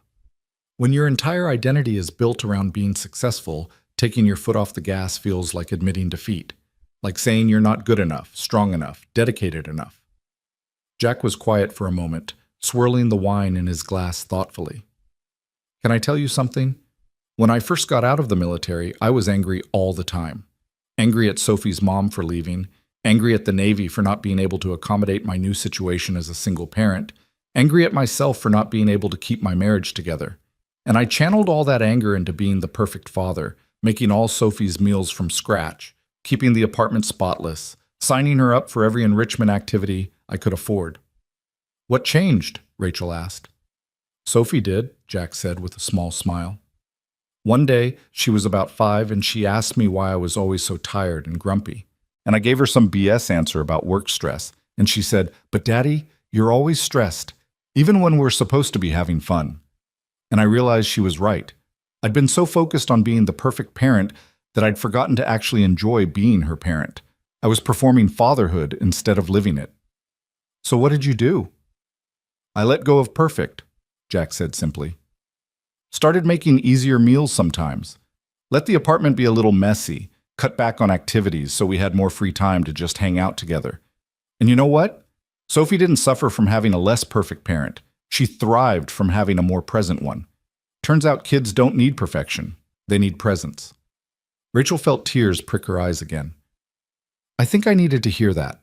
I've spent so long trying to be perfect. The perfect CEO, the perfect fiancé, the perfect public figure. But I've never just tried to be present in my own life, to actually experience it instead of constantly optimizing it. It's not too late to start, Jack said. But fair warning, being present is harder than being perfect. Being perfect is just following rules. Being present requires being vulnerable, making choices based on what you actually want instead of what you think you should want. That's scary stuff. Everything about my life is scary right now, Rachel admitted. My career is in crisis. My relationship is over. I'm about to wage war against people who have the power to destroy everything I've built. But somehow, sitting here with you and Sophie, drinking wine and talking about life, this feels like the least scary thing I've done in years. That's because you're finally letting yourself be human, Jack said. You're allowing yourself to need help, to be uncertain, to just exist without having to prove anything to anyone. That's not weakness, Rachel. That's courage. They talked late into the night, the conversation flowing easily from heavy topics to lighter ones and back again. Jack told her stories from his Navy days, the absurd situations Marines got themselves into, the moments of unexpected beauty in war zones, the friends he'd lost and the ones who'd saved his life in more ways than one. Rachel found herself sharing things she'd never told anyone. Her complicated relationship with her late mother, who'd been brilliant and demanding and impossible to please, her secret dream of doing medical research before business had taken over her life, her fear that she'd wasted her youth chasing achievements that ultimately meant nothing. You're only 32, Jack pointed out. You keep talking like your life is over, like you've missed all your chances. But you've got decades ahead of you. You can pivot, start over, build something new. The question is whether you're brave enough to do it. I don't feel very brave right now, Rachel confessed. Brave people never do, Jack said. Courage isn't the absence of fear. It's doing what needs to be done despite the fear. And from where I'm sitting, you're one of the bravest people I've ever met. You're about to walk into a boardroom and face down people who've betrayed you, knowing it might cost you everything. That takes serious guts. Or serious stupidity, Rachel said with a rueful laugh. Sometimes there's not much difference between the two, Jack acknowledged, but you'll figure it out. And whatever happens, you'll land on your feet. People with your intelligence and determination always do. When Rachel finally retreated to the guest room well past midnight, her mind was clearer than it had been in days. She spent another hour reviewing the documentation Laura had sent, making notes and building her case. The evidence was damning, clear patterns of embezzlement, financial ties between Andrew and board members, email trails that revealed the coordination of their efforts to marginalize her authority. But beyond the specifics of corporate corruption, Rachel found herself thinking about the broader question Jack had raised. Who did she want to be if not CEO of Morgan Technologies? What did she actually value beyond professional achievement? What would bring her the kind of contentment she'd witnessed in Jack's modest life? The answers didn't come easily, but pieces were beginning to form. She thought about the cancer detection software and how proud she'd been when her team first developed it, not because of its profit potential, but because of the lives it could save. She thought about the early days of Morgan Technologies, when it had been her and a handful of passionate engineers working out of a converted warehouse, united by the belief that technology could solve real problems for real people. Somewhere along the line, that mission had gotten lost beneath quarterly earnings reports and investor presentations, and the relentless pressure to grow faster, scale bigger, dominate markets. The company had become an end unto itself rather than a means to a greater purpose. And Rachel had let that happen because she'd been too busy proving herself to question whether what she was building still aligned with what she actually believed. Sunday morning arrived with church bells from a nearby parish and the smell of coffee brewing. Rachel emerged from the guest room to find Jack already up and working at the small kitchen table, his laptop open and papers spread around him. "Morning," he said, looking up with a smile. "You're up early." "Couldn't sleep," Rachel admitted. "Too much to think about." "Join the club," Jack said, gesturing to his own work. "I'm trying to finish a certification requirement for work before tomorrow. Nothing like waiting until the last minute." Rachel poured herself coffee and sat across from him, appreciating the companionable silence as they each focused on their respective tasks. It felt oddly domestic, this shared space and mutual productivity, and Rachel found herself imagining what it would be like to have this as a regular part of her life. Mornings spent with someone who demanded nothing from her except occasional conversation and respect for their shared space. Sophie wandered out around 8, still in her pajamas and dragging Mr. Hopscotch behind her. She climbed into her father's lap without a word, clearly not yet fully awake, and Jack automatically adjusted his position to accommodate her while continuing to type one-handed. "Morning, baby girl," he murmured, pressing a kiss to the top of her head. "Is it pancake day?" Sophie mumbled. "It can be if you want it to be," Jack said, "but you have to actually wake up enough to help me make them." 5 more minutes, Sophie negotiated, burrowing deeper into her father's chest. Rachel watched this exchange with a mixture of tenderness and envy. There was such easy affection between them, such uncomplicated love. No games, no manipulation, no performance, just a father and daughter who genuinely enjoyed each other's company. Eventually, Sophie roused herself enough to participate in pancake production, and the three of them fell into the now familiar rhythm of breakfast together. Afterward, Rachel borrowed Jack's laptop to finalize her presentation for the board members she'd contacted. 3 had already responded, agreeing to meet with her privately on Sunday evening before Monday's scheduled board meeting. 2 others hadn't responded, which Rachel interpreted as either fear or complicity. "I need to go into the city tonight," Rachel told Jack as they cleaned up from breakfast. "I have meetings scheduled with board members, and I should probably find a hotel, get my own space to prepare for tomorrow." She saw something flicker across Jack's face, disappointment maybe, or concern, but he nodded easily. "Of course. Want me to drive you? The train's running on a reduced Sunday schedule." "You don't have to do that," Rachel protested. "You've already done so much." "I want to," Jack said simply. "Besides, Sophie's been begging to go to the Museum of Natural History, and it's right near where you'll be meeting. We can make a day of it, drop you at your meetings, and pick you up afterward if you want." The offer was casual, but Rachel heard the underlying message. He wasn't abandoning her to face this alone. Even though their time together was coming to an end, even though she was about to return to her real life, he was making sure she knew she had support. "That would be wonderful," Rachel said, her voice slightly thick with emotion. "Thank you." The drive into Manhattan was filled with Sophie's chatter about dinosaurs and space exhibits, her excitement about the museum visit bubbling over in a steady stream of questions and observations. Rachel found herself drawn into the conversation, genuinely interested in Sophie's theories about what happened to the dinosaurs and her dreams of becoming an astronaut. "Do you think there are other planets with people on them?" Sophie asked from the back seat. "Because the universe is really, really big, so it seems like there should be other people somewhere. But also, we're pretty special here on Earth, so maybe we're the only ones." I think the universe is big enough for both to be true, Rachel said, turning to look at Sophie. We can be special and unique while still being part of something larger. Those things aren't mutually exclusive. That's a good answer, Sophie declared.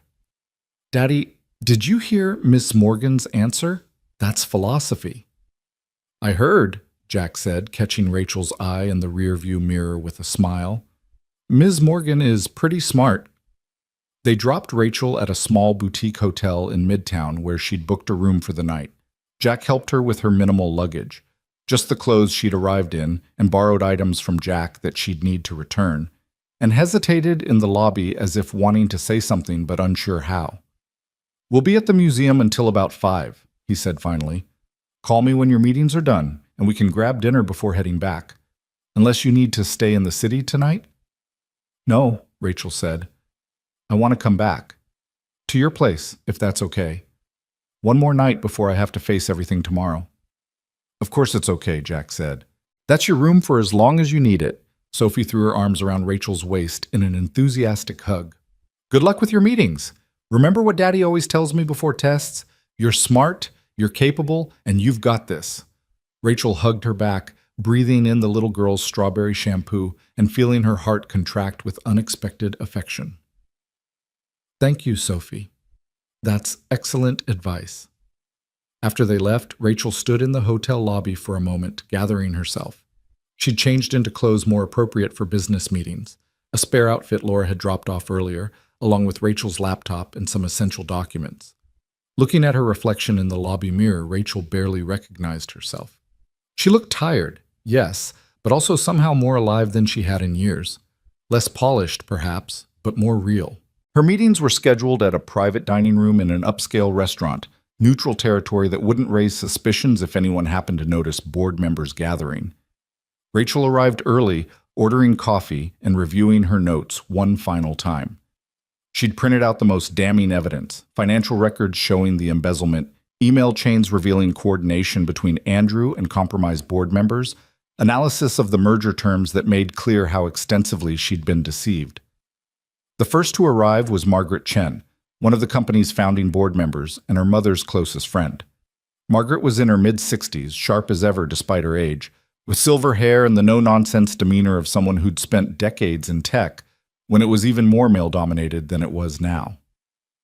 Rachel, Margaret said, embracing her warmly before pulling back to study her face. My godchild, what happened? I've been hearing rumors all weekend, but no one seems to know what's true and what's speculation. It's complicated, Rachel said. But I'm glad you came. I need to show you something, and I need you to keep an open mind. Over the next hour, as other trusted board members arrived, James Peterson, a venture capitalist who'd been an early investor, Susan Rodriguez, who joined the board 2 years ago and had consistently pushed for ethical business practices, and David Kim, the oldest serving board member and a legendary figure in Silicon Valley, Rachel laid out everything she'd discovered. She watched their faces as she revealed the extent of Andrew's embezzlement, the bribery of board members, the manipulation of corporate decisions. Margaret's expression shifted from shock to fury. James looked physically ill. Susan kept shaking her head in disbelief. David remained stone-faced, his legendary poker face in full effect. How long have you known about this? Margaret asked when Rachel finished her presentation. I started suspecting something was wrong months ago, Rachel admitted, but I didn't have proof until this week. And I wanted to bring this to you first before tomorrow's board meeting because I believe you're the members who weren't compromised. I believe you can help me fix this before it destroys everything we've built. Who else knows? James asked. My attorney, my assistant who helped gather this evidence, and the 4 of you. That's it. Andrew doesn't know I've discovered his embezzlement. Richard doesn't know I've traced the payments to compromised board members. As far as they know, I'm still the unstable CEO who had a breakdown at an airport. About that, Susan interjected. What actually happened at Newark? The official story being circulated is that you became violent with Andrew during a business disagreement. Rachel touched her still-healing shoulder reflexively. Andrew assaulted me in public. He'd been increasingly controlling and aggressive, and when I tried to end our engagement, he grabbed my injured shoulder and wouldn't let go. A bystander intervened, security was called, and witnesses corroborated that Andrew was the aggressor. I can provide you with the police report, witness statements, and security footage if needed. Jesus Christ, Margaret breathed. Rachel, why didn't you tell us? Why didn't you ask for help? Because I was ashamed, Rachel admitted. Because I thought I could handle it myself. Because I'd spent so long being the strong, unflappable CEO that admitting I was in an abusive relationship felt like admitting weakness. And because I didn't know who I could trust. Andrew had been working on the board for months, painting me as difficult and temperamental, setting up this narrative that I was the problem. David Kim spoke for the first time, his voice measured and thoughtful. I've been in this industry for 40 years. I've seen brilliant founders destroyed by partners they trusted. I've watched companies torn apart by greed and ego. But this, he gestured to the evidence spread across the table, this is one of the most sophisticated schemes I've encountered. Andrew didn't just embezzle money. He built a comprehensive strategy to take over your company while making you look like the unstable party.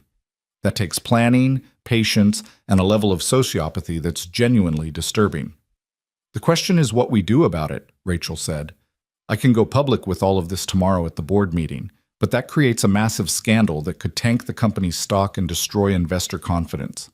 Or we can handle this more quietly, force Andrew's resignation, buy out the compromised board members, and restructure without the public drama. But that requires all of you to stand with me. There's a third option, Margaret said slowly. We could use tomorrow's meeting as Andrew's trap instead of yours. Let him make his move to remove you as CEO, let the compromised board members vote in his favor, and then you reveal everything. Not just to the board, but with law enforcement present. We turn the board meeting into an intervention, catch them all in the act, and let the legal system handle it. That's incredibly risky, James pointed out. If even one of them catches wind of what we're planning, they'll lawyer up, and we'll lose the element of surprise. But it's also the cleanest solution, Susan argued. If we try to handle this quietly, Andrew and his allies can claim they're being railroaded. They can sue, fight back, drag things out in courts for years. But if we catch them in the act of trying to execute their coup with clear evidence of the crimes they've committed, that's much harder to defend against. They debated strategy for another 2 hours, weighing options and planning contingencies. Rachel found herself energized by the discussion, reminded of why she'd loved building this company in the first place. The collaboration with smart, principled people working toward a common goal. This was what leadership should feel like, not the isolation and paranoia she'd been experiencing lately. By the time they adjourned, they had a plan. Margaret would contact law enforcement tonight, briefing them on the evidence and requesting their presence at tomorrow's board meeting. James would reach out to the company's attorneys, not the ones Andrew had been working with, but outside counsel who could provide unbiased advice. Susan would prepare a statement for investors explaining the situation once news broke. And David would make calls to major shareholders, ensuring they understood that the board was taking decisive action to protect the company's integrity. Rachel's role was simple. Show up tomorrow, let Andrew make his move, and then present the evidence that would end his scheme permanently. One more thing, Margaret said as they were leaving. After this is over, we need to talk about whether you still want to be CEO. Rachel blinked, caught off guard. What do you mean? I mean that you've been through hell, Rachel. Andrew's betrayal, the assault, the stress of discovering this corruption, that takes a toll. And the company is going to need strong, focused leadership to get through the aftermath of this scandal. If you need time to recover, if you need to step back for your own well-being, we'll support that. We can bring in an interim CEO while you take a leave of absence. I appreciate that, Rachel said carefully. But I need to see this through. I need to be the one who stands up tomorrow and says we're better than the people who tried to corrupt us. After that, she paused, thinking about conversations with Jack, about Sophie's innocent questions, about pancakes and hiking trails, and the possibility of a life that wasn't consumed by corporate warfare. After that, we'll see. Margaret studied her with knowing eyes. You've changed this weekend. I can see it. Whatever happened after you left that airport, whoever you've been spending time with, it's given you perspective. And honestly, I think that's going to make you a better leader, whether you stay CEO or choose a different path. Rachel called Jack from outside the restaurant, suddenly desperate to hear his voice. He answered on the second ring, Sophie's excited chatter audible in the background. How'd it go? He asked. Better than I hoped, Rachel said. I've got allies. We've got a plan. Tomorrow's going to be intense, but I think we can pull this off. Of course you can, Jack said with easy confidence. You're brilliant, you're prepared, and you're fighting for something that matters. That's a winning combination. Where are you guys? Just leaving the planetarium show. Sophie's convinced we need to buy a telescope that can see other galaxies, and I'm trying to explain that such telescopes cost more than our car. It's going well. Rachel laughed, the sound surprising her with its genuine joy. I'm done here. Can you meet me somewhere for dinner? Already made reservations at Sophie's favorite pizza place, Jack said. Text me your hotel address and we'll pick you up in 20 minutes. Dinner was exactly what Rachel needed. A noisy, casual pizza restaurant full of families and laughter, where no one cared that she was a billionaire CEO in crisis. Sophie regaled them with every detail of the museum visit, demonstrating her newfound knowledge about dinosaurs with enthusiastic hand gestures and sound effects. Jack listened with patient attention, asking questions and offering gentle corrections when Sophie's facts got a bit creative. Rachel found herself watching them with a bittersweet ache in her chest. This was what she'd been missing. Not just family, but ease. The comfort of people who knew each other so well they could communicate in shorthand, who could find joy in simple things like pizza and museum visits, who didn't need expensive restaurants or exclusive experiences to feel satisfied. On the drive back to Jack's apartment, Sophie fell asleep almost immediately, exhausted from the day's adventures. Jack drove with one hand, the other resting on the gear shift, his profile illuminated by passing streetlights. Thank you for today, Rachel said quietly, not wanting to wake Sophie. For everything, really. You didn't have to include me in your plans, didn't have to make me feel like part of your family, but you did, and it means more than I can express. Sophie wanted you there, Jack said simply. And so did I. There was weight behind those last words, something unspoken but significant. Rachel felt it settle between them, the acknowledgement of whatever this was developing into, this connection that had formed over just a few days but felt substantial in a way that defied logic. Jack, Rachel started, then stopped, not sure what she wanted to say, not sure if she should say anything at all. I know, he said softly, keeping his eyes on the road. Wrong timing, wrong circumstances, wrong everything. You're about to walk into a corporate battle that's going to consume all your energy, and I've got Sophie to think about. I can't drag her into something complicated or uncertain. But, Rachel prompted, hearing the unspoken caveat, but I want you to know that this weekend hasn't been charity or obligation for me, Jack said. I've genuinely enjoyed having you in our space. You fit there in a way I wasn't expecting. And when all this is over, when your life settles down and you figure out what comes next, I'd like to see you again. Not as the person helping you through a crisis, but just as someone who wants to spend time with you. Rachel felt tears prick her eyes. I'd like that too, very much. Good, Jack said, finally glancing over at her with a smile. Then we'll call it a plan. You go win your war tomorrow, save your company or burn it down or whatever needs to happen. And then when the dust settles, we'll figure out what this is between us. They drove the rest of the way in comfortable silence, the radio playing softly, and Sophie snoring gently in the back seat.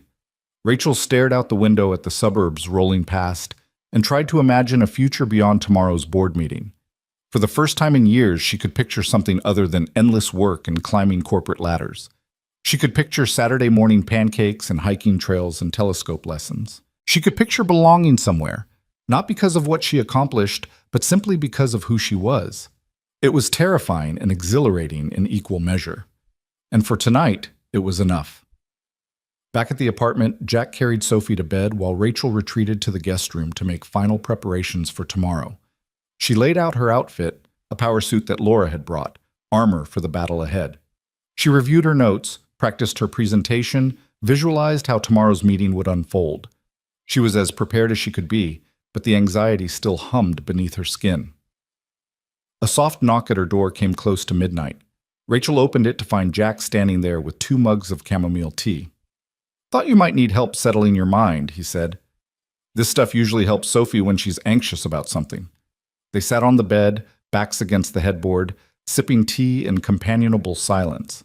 Rachel found herself studying the calluses on Jack's hands, evidence of hard work and practical skills, so different from the soft hands of executives who'd never done manual labor. Are you scared about tomorrow? Jack asked after a while. Terrified, Rachel admitted. What if I'm wrong? What if the evidence isn't as damning as I think? What if Andrew has some explanation that makes me look paranoid and vindictive? Then you adapt, Jack said. But Rachel, you're not wrong. You have documentation, witnesses, financial records. You have truth on your side. Trust in that. When did you become so wise? Rachel asked with a slight smile. Single parenthood is basically a crash course in wisdom and humility, Jack replied. You learn pretty quickly that you can't control everything, that sometimes things fall apart despite your best efforts, and that the only thing you can control is how you respond to circumstances. It's liberating, actually, once you accept it. Rachel leaned her head on his shoulder without thinking, and Jack stiffened for only a moment before relaxing, his arm coming around to hold her gently. They sat like that for a long time, neither speaking, just drawing comfort from proximity and shared warmth. Whatever happens tomorrow, Rachel said eventually, I want you to know that meeting you changed something for me. You reminded me that there are different ways to be successful, different ways to build a life, and I'm grateful for that. You're welcome, Jack said simply. But Rachel, you already knew that. You've just been too busy to remember it. All I did was provide a quiet space where you could rediscover things you'd temporarily forgotten. Eventually, Rachel pulled away, knowing that if she stayed much longer, she'd do something impulsive that neither of them was ready for.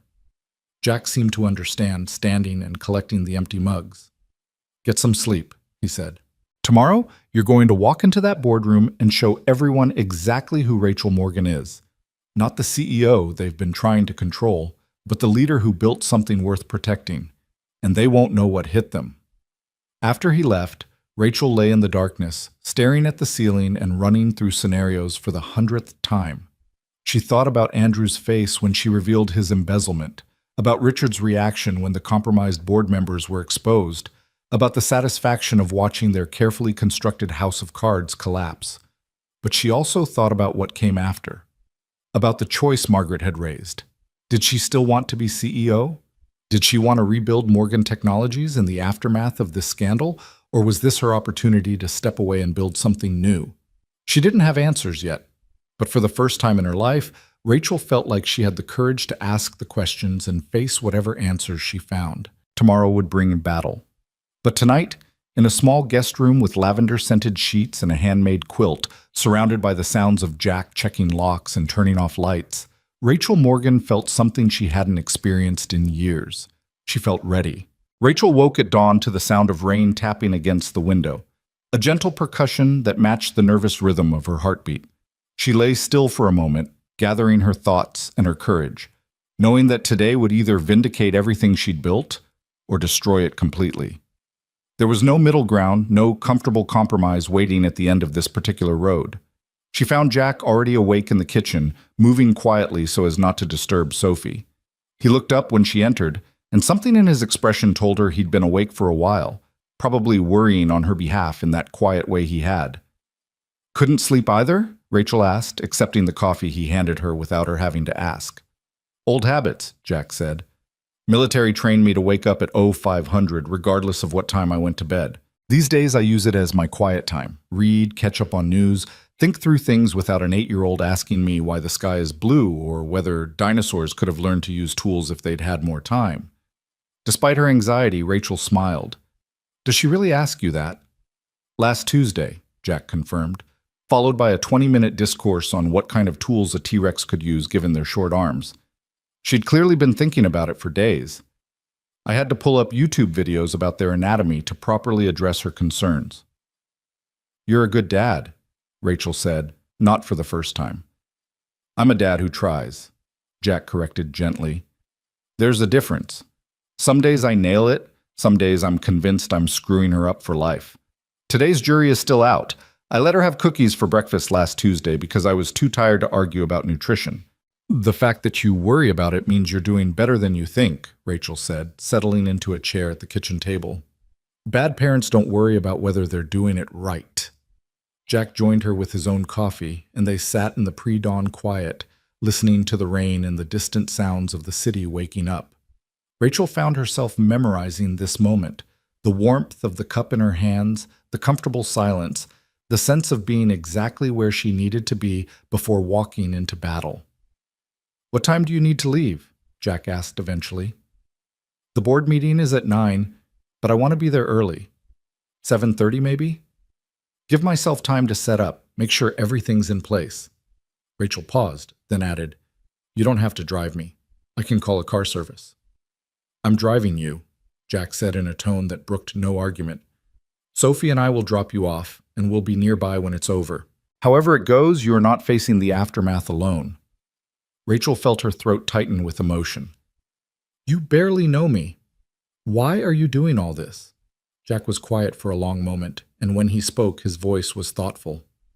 "You remember how I told you about my mom, the one who left me at a hospital when I was 2 days old? For years I was angry at her. Couldn't understand how someone could just abandon their kid like that. But as I got older, especially after Sophie's mom left, I started thinking about it differently. Maybe my mom was in trouble. Maybe she was desperate, scared, saw no other way out. And maybe if just one person had stepped up and helped her, given her a reason to believe things could be different, my whole life would have been different." He met Rachel's eyes across the table. "I can't change my past. Can't help my mom retroactively. But I can be the person who steps up when someone else needs it. And maybe that sounds naive or overly idealistic, but I have to believe that kindness matters, that helping one person can ripple outward in ways we can't predict.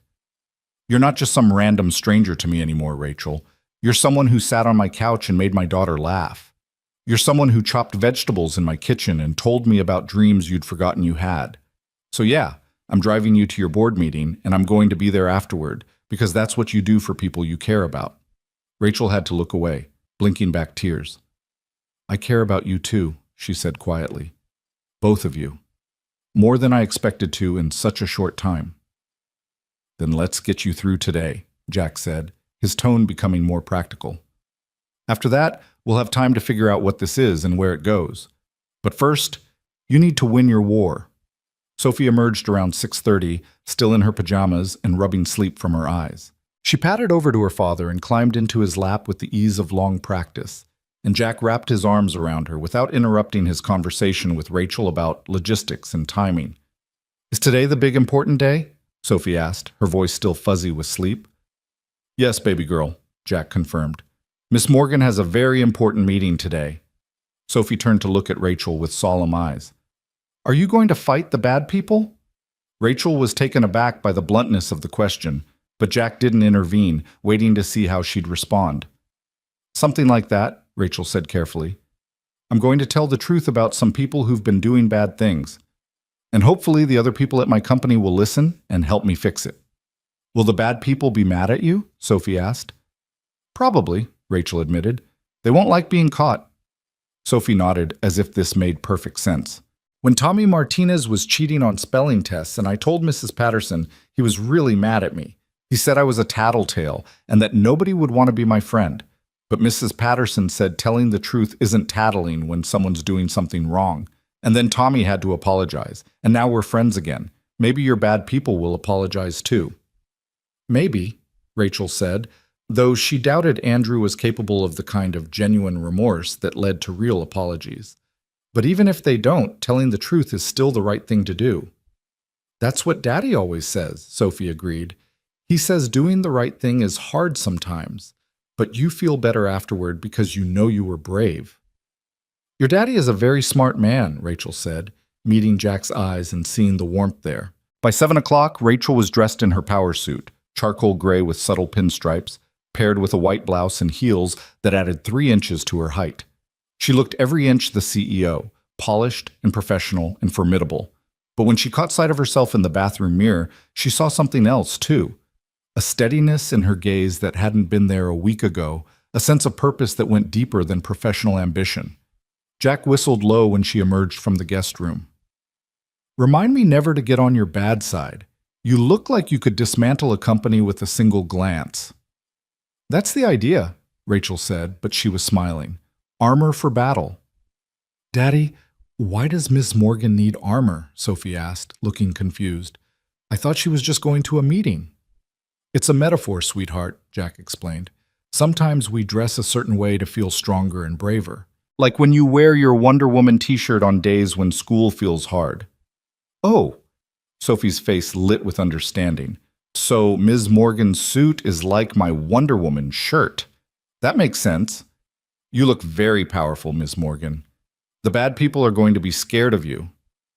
From your mouth to God's ears, Rachel murmured, then caught herself. Sorry, that's something my mother used to say. My mom used to say things too, Sophie offered. I don't remember most of them, but sometimes Daddy tells me stories about the things she said. It helps me remember her a little bit. The drive into the city was quiet, with Sophie dozing in the back seat and Jack navigating through increasingly heavy traffic as they approached Manhattan. Rachel stared out the window, running through her presentation one more time in her mind, anticipating objections and preparing responses.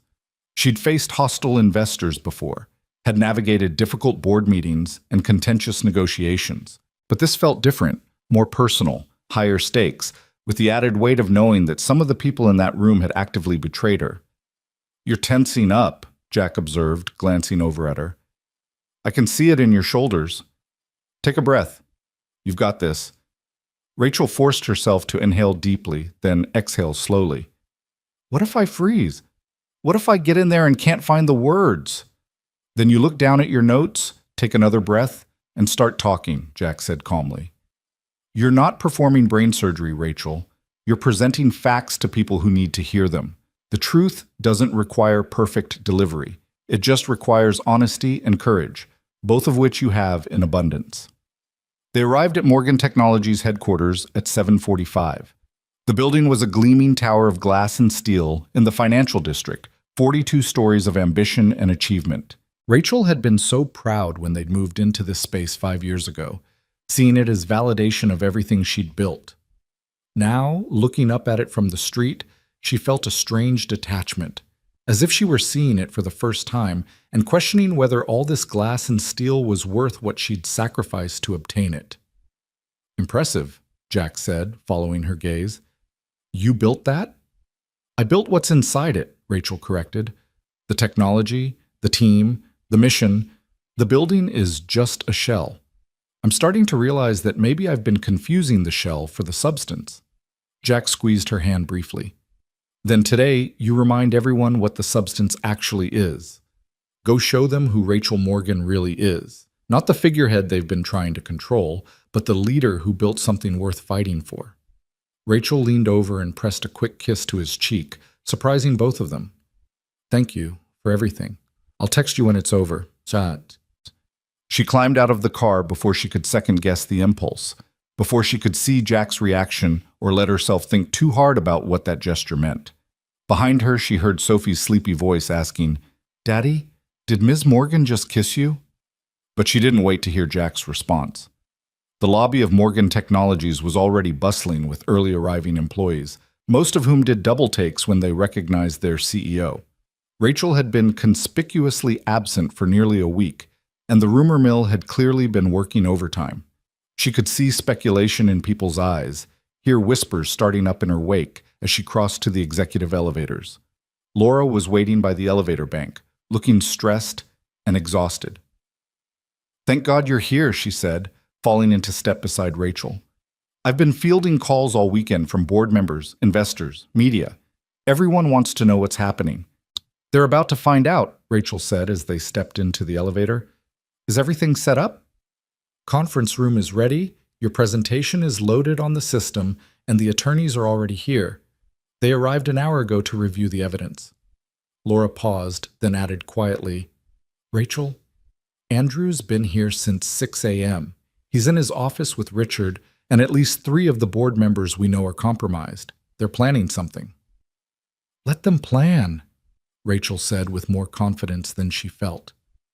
Let them think they've got this all figured out.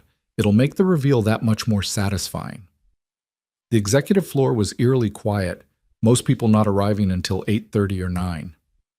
Rachel's office was exactly as she'd left it, minimalist and professional, with floor-to-ceiling windows offering a panoramic view of Lower Manhattan.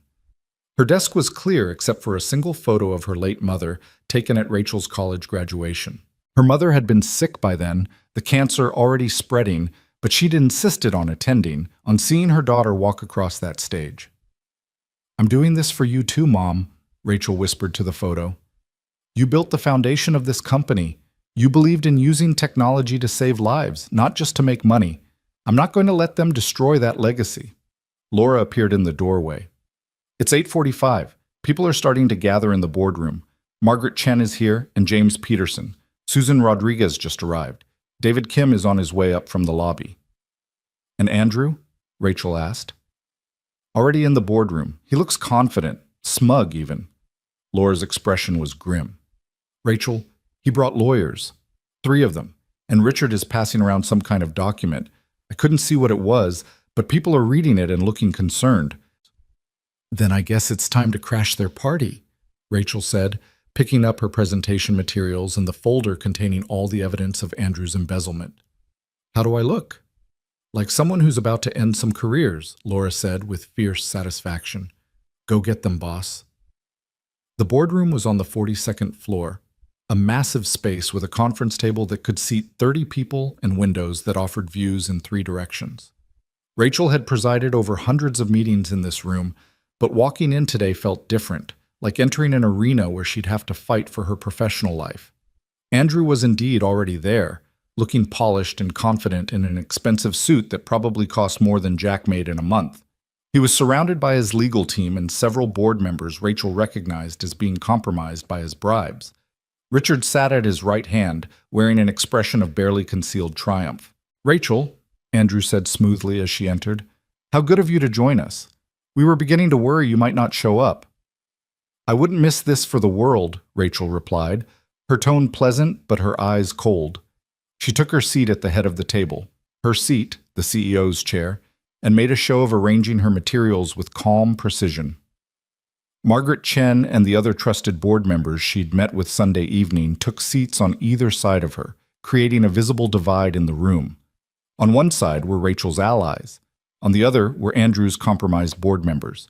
And in the middle were a handful of board members whose loyalties remained unclear, people who might swing either way depending on how the next hour unfolded. By 9 o'clock, all 15 board members were present, along with legal counsel, the company's CFO, though that was Andrew, currently occupying a strange dual role as both board member and subject of today's proceedings, and several senior executives who'd been asked to attend. The atmosphere was tense, charged with the kind of anticipatory energy that preceded major battles. Richard Morgan, Rachel's half-brother and constant rival, called the meeting to order with an air of authority that didn't actually belong to him. "Thank you all for being here on such short notice. I know this is an unusual Monday morning meeting, but circumstances have made it necessary. As most of you are aware, there was an incident last week involving our CEO, Rachel Morgan, and our CFO, Andrew K. Fax. Given the seriousness of that incident and its potential impact on the company's reputation, we felt it important to address the situation immediately." Rachel watched him speak, noting how carefully he was framing things. Not Andrew assaulted Rachel, but an incident involving both of them. Not Rachel was the victim, but the situation needs to be addressed. Classic manipulation, setting up the narrative before the facts could complicate it. "We've prepared a resolution for the board to consider," Richard continued, nodding to one of the compromised board members who began distributing packets around the table. "Given Ms. Morgan's recent erratic behavior, including the public altercation at Newark Airport, her unexplained absence from multiple scheduled meetings, and concerns raised by several executives about her decision-making capacity, we're recommending a temporary leave of absence while we conduct a thorough review of her fitness to continue as CEO." Rachel forced herself to remain still, to keep her expression neutral, even as fury burned in her chest. This was the play, then. Not an outright coup, but a procedural removal disguised as concern for her well-being. It was brilliant in its way, because it gave cover to the board members who might be uncomfortable with a more blatant power grab. Who could object to a concerned board protecting the company from an unstable CEO? "That's an interesting proposal, Richard," Rachel said, her voice cutting through the murmurs that had started around the table. "But before we vote on my supposed instability, I'd like to present some information that might be relevant to this board's decision-making process." "Rachel, I don't think that's—" Andrew started, but Margaret Chen cut him off. "The CEO has a right to address the board before any vote regarding her position. Margaret said firmly. That's standard procedure, unless you're suggesting we abandon all corporate governance protocols. Andrew's jaw tightened, but he nodded. Of course, by all means, Rachel, enlighten us. Rachel stood, picking up her remote control and activating the presentation screen at the front of the room. The first slide appeared, a simple title card that read, "The Truth About Morgan Technologies, a Pattern of Corruption." She watched the color drain from Andrew's face and felt a savage satisfaction. Over the past week, I've been conducting an investigation into certain financial irregularities at Morgan Technologies. What I found was deeply disturbing, a systematic pattern of embezzlement, bribery, and corporate manipulation that threatens everything this company stands for. This is absurd, Richard interjected, but his voice lacked conviction. Rachel, you're clearly not thinking clearly. These wild accusations are backed by extensive documentation, financial records, and witness testimony, Rachel interrupted, which I'll be happy to present. But first, let me address the incident at Newark Airport that's being used to justify my removal. She clicked to the next slide, which showed stills from airport security footage. Andrew grabbing her arm, Rachel's face contorted in pain, the moment when Jack had intervened. These images are from security cameras at Newark Liberty International Airport on the evening of October 10th. As you can see, Andrew Kayfax grabbed my already injured shoulder and refused to release me when I asked him to. This was not a mutual altercation. This was an assault, witnessed by dozens of people and documented by airport security. The police report, which I'm happy to provide, lists Mr. Kayfax as the aggressor and notes that he was detained for questioning. One of the undecided board members, an older woman named Patricia Foster, spoke up. Andrew, is this true? Did you assault Rachel? It was a misunderstanding, Andrew said quickly. We were arguing about business matters. Things got heated. I said, please don't hit me. I'm already hurt, Rachel cut in, her voice hardening. Those were my exact words, captured on video and corroborated by multiple witnesses. Does that sound like a mutual argument to you? The room had gone very quiet. Rachel could see some board members looking at Andrew with new suspicion, while others, his allies, were starting to look worried about where this was going. But let's move past my personal situation, Rachel continued, clicking to the next slide. Because what Andrew Kayfax did to me personally is far less important than what he's been doing to this company. For the past 18 months, Mr. Kayfax has been systematically embezzling funds from Morgan Technologies through a shell company called Kayfax Strategic Advisors. The next series of slides showed financial records, payments to the consulting firm traced back to Andrew's brother, patterns of fund transfers that made the embezzlement clear. Rachel walked the board through each piece of evidence methodically, watching as comprehension dawned on the faces of those who hadn't been part of Andrew's scheme. In total, Andrew Kayfax has stolen approximately $8 million from this company, Rachel said. But that's not all. He's also been using company funds to bribe board members, paying them through speaking fees, advisory contracts, and stock options in his brother's company in exchange for their votes on key issues. She clicked to another slide showing the connections between payments and voting patterns. Notice how every major decision that went against my recommendations, shelving the cancer detection software, approving the merger with Kayfax Tech, expanding Andrew's authority as CFO, was preceded by payments to specific board members. Payments that weren't disclosed, weren't approved by the full board, and appear to constitute clear violations of fiduciary duty. This is slander. One of the compromised board members, a venture capitalist named Derek Stone, jumped to his feet. You can't just throw around accusations like this without evidence? Rachel interrupted smoothly. But I have evidence, Mr. Stone. Extensive evidence, including records showing that you personally received $450,000 in consulting fees from Kayfax Strategic Advisors over the past year. Curious, isn't it, how those payments correlate with your votes in favor of Mr. Kayfax's proposals? Derek's face went red, then white. Those were legitimate consulting arrangements. For consulting on what, exactly? Margaret Chen asked sharply. You're a venture capitalist, Mr. Stone. What consulting services could you possibly provide to a strategic advisory firm that happens to be owned by our CFO's brother? Services that just happened to be needed right before every major board vote? The room erupted into competing voices, some board members demanding explanations, others trying to defend themselves, Andrew's lawyers huddling with their client in urgent whispers. Rachel let the chaos build for a moment before raising her voice. "There's more," she said, and the room quieted again, everyone turning to look at her. The merger agreement between Morgan Technologies and Kfax Tech contains clauses that would give Andrew Kfax controlling interest in the combined company, but only after we're married. And if I should die or be declared mentally incompetent within 5 years of the merger, all my shares transfer directly to him. She let that sink in, watching as the implications registered. So let me paint you a picture of what's been happening. Andrew Kfax has been embezzling millions from this company while simultaneously bribing board members to support his agenda. He orchestrated a merger that would give him control of everything I've built, contingent on our marriage. And when I started asking too many questions, when I began to resist his control, he became increasingly aggressive, culminating in a public assault that he's now trying to spin as evidence of my instability. Rachel leaned forward, her hands on the table, her voice dropping to something quieter but far more dangerous. This isn't about my fitness to lead. This is about Andrew Kfax executing a calculated plan to steal my company while destroying my credibility. And some of you, she looked directly at the compromised board members, have been helping him do it either because he's been paying you or because you've been too blind to see what's happening. You have no proof of any of this, Richard said, but his voice wavered. These are just conspiracy theories, wild accusations from someone who's clearly having a breakdown. Actually, a new voice said from the doorway, we have extensive proof. Everyone turned to see two people entering the boardroom, a woman in a crisp FBI suit and a man wearing the badge of the Securities and Exchange Commission. Margaret Chen had clearly made good on her promise to bring in law enforcement. Special Agent Jennifer Morales, FBI White Collar Crime Division, the woman said, flashing her credentials.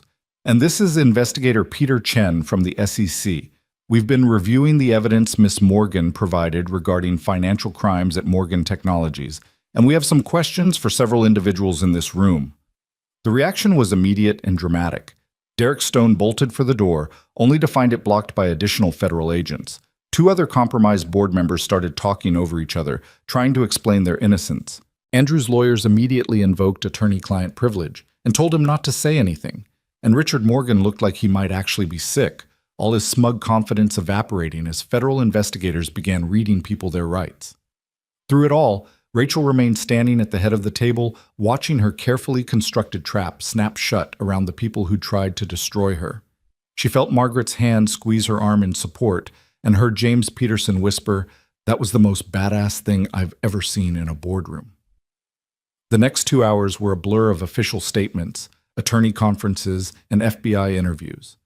Andrew was led out in handcuffs, his lawyers protesting loudly but ineffectively, along with 3 board members who'd been most deeply implicated in the bribery scheme. Richard managed to avoid immediate arrest, but was informed that he was under investigation and should retain legal counsel. By noon, the boardroom had cleared of everyone except Rachel, Margaret, James, Susan, David, and Patricia Foster. The board members who'd either been her allies from the start or had quickly aligned themselves with her once the evidence became clear. I think it's safe to say that was the most eventful board meeting in Morgan Technologies' history, David Kim said dryly, pouring himself a stiff drink from the bar cart in the corner of the room. Rachel, I've been in this industry for 4 decades, and I have never seen anything like what you just pulled off. I had help, Rachel said, sinking into a chair with sudden exhaustion now that the adrenaline was wearing off. A lot of help. Margaret, you coordinated with law enforcement. James, you brought in outside counsel. Susan, you prepared the investor statements. I couldn't have done this alone. But you're the one who uncovered it, Patricia Foster pointed out. You're the one who could have walked away, who could have accepted the settlement they were probably prepared to offer you, and instead chose to fight. That took extraordinary courage. Or extraordinary stubbornness, Rachel said with a weak laugh. I'm not always sure which. Both, Margaret said firmly. You needed both to pull this off. And now we need to talk about what comes next.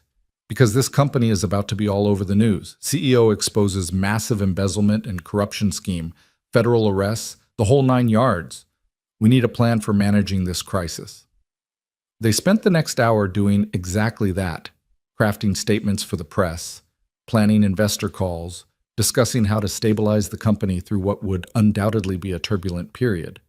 Rachel participated in the planning, but she felt strangely detached, as if she were watching herself from a distance. Finally, Susan Rodriguez voiced the question that had been hovering unspoken in the room. Rachel, do you want to continue as CEO? Because I think I speak for everyone here when I say that we fully support you keeping that role. You've proven you have the integrity and courage this company needs. But if you need time after everything you've been through, we'd understand that too. Rachel looked around the table at these people who'd stood by her, who'd believed in her when it would have been easier to side with Andrew's version of events. They deserved an honest answer. I don't know, she admitted. A week ago, I would have said yes without hesitation. Being CEO of Morgan Technologies has been my entire identity for so long that I couldn't imagine anything else. But this weekend, I spent time with people who reminded me that there are other ways to build a life, other ways to make an impact. And I found myself questioning whether this— She gestured to the boardroom, the building, the empire she'd constructed— is really what I want anymore, or if it's just what I've been doing for so long that I forgot to ask if it still serves me. That's fair, James said thoughtfully. And you don't have to decide today. Why don't you take a leave of absence, a real one, not the manufactured kind Andrew was trying to force on you. Take a few weeks, get some distance, figure out what you actually want. We can bring in an interim CEO to manage day-to-day operations while you think.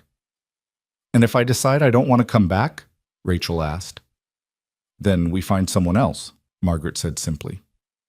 Rachel, you built something amazing here, but you're not obligated to run it forever just because you created it. Companies evolve, leadership changes, and that's okay. The question isn't what you owe Morgan Technologies, the question is what you want for your own life.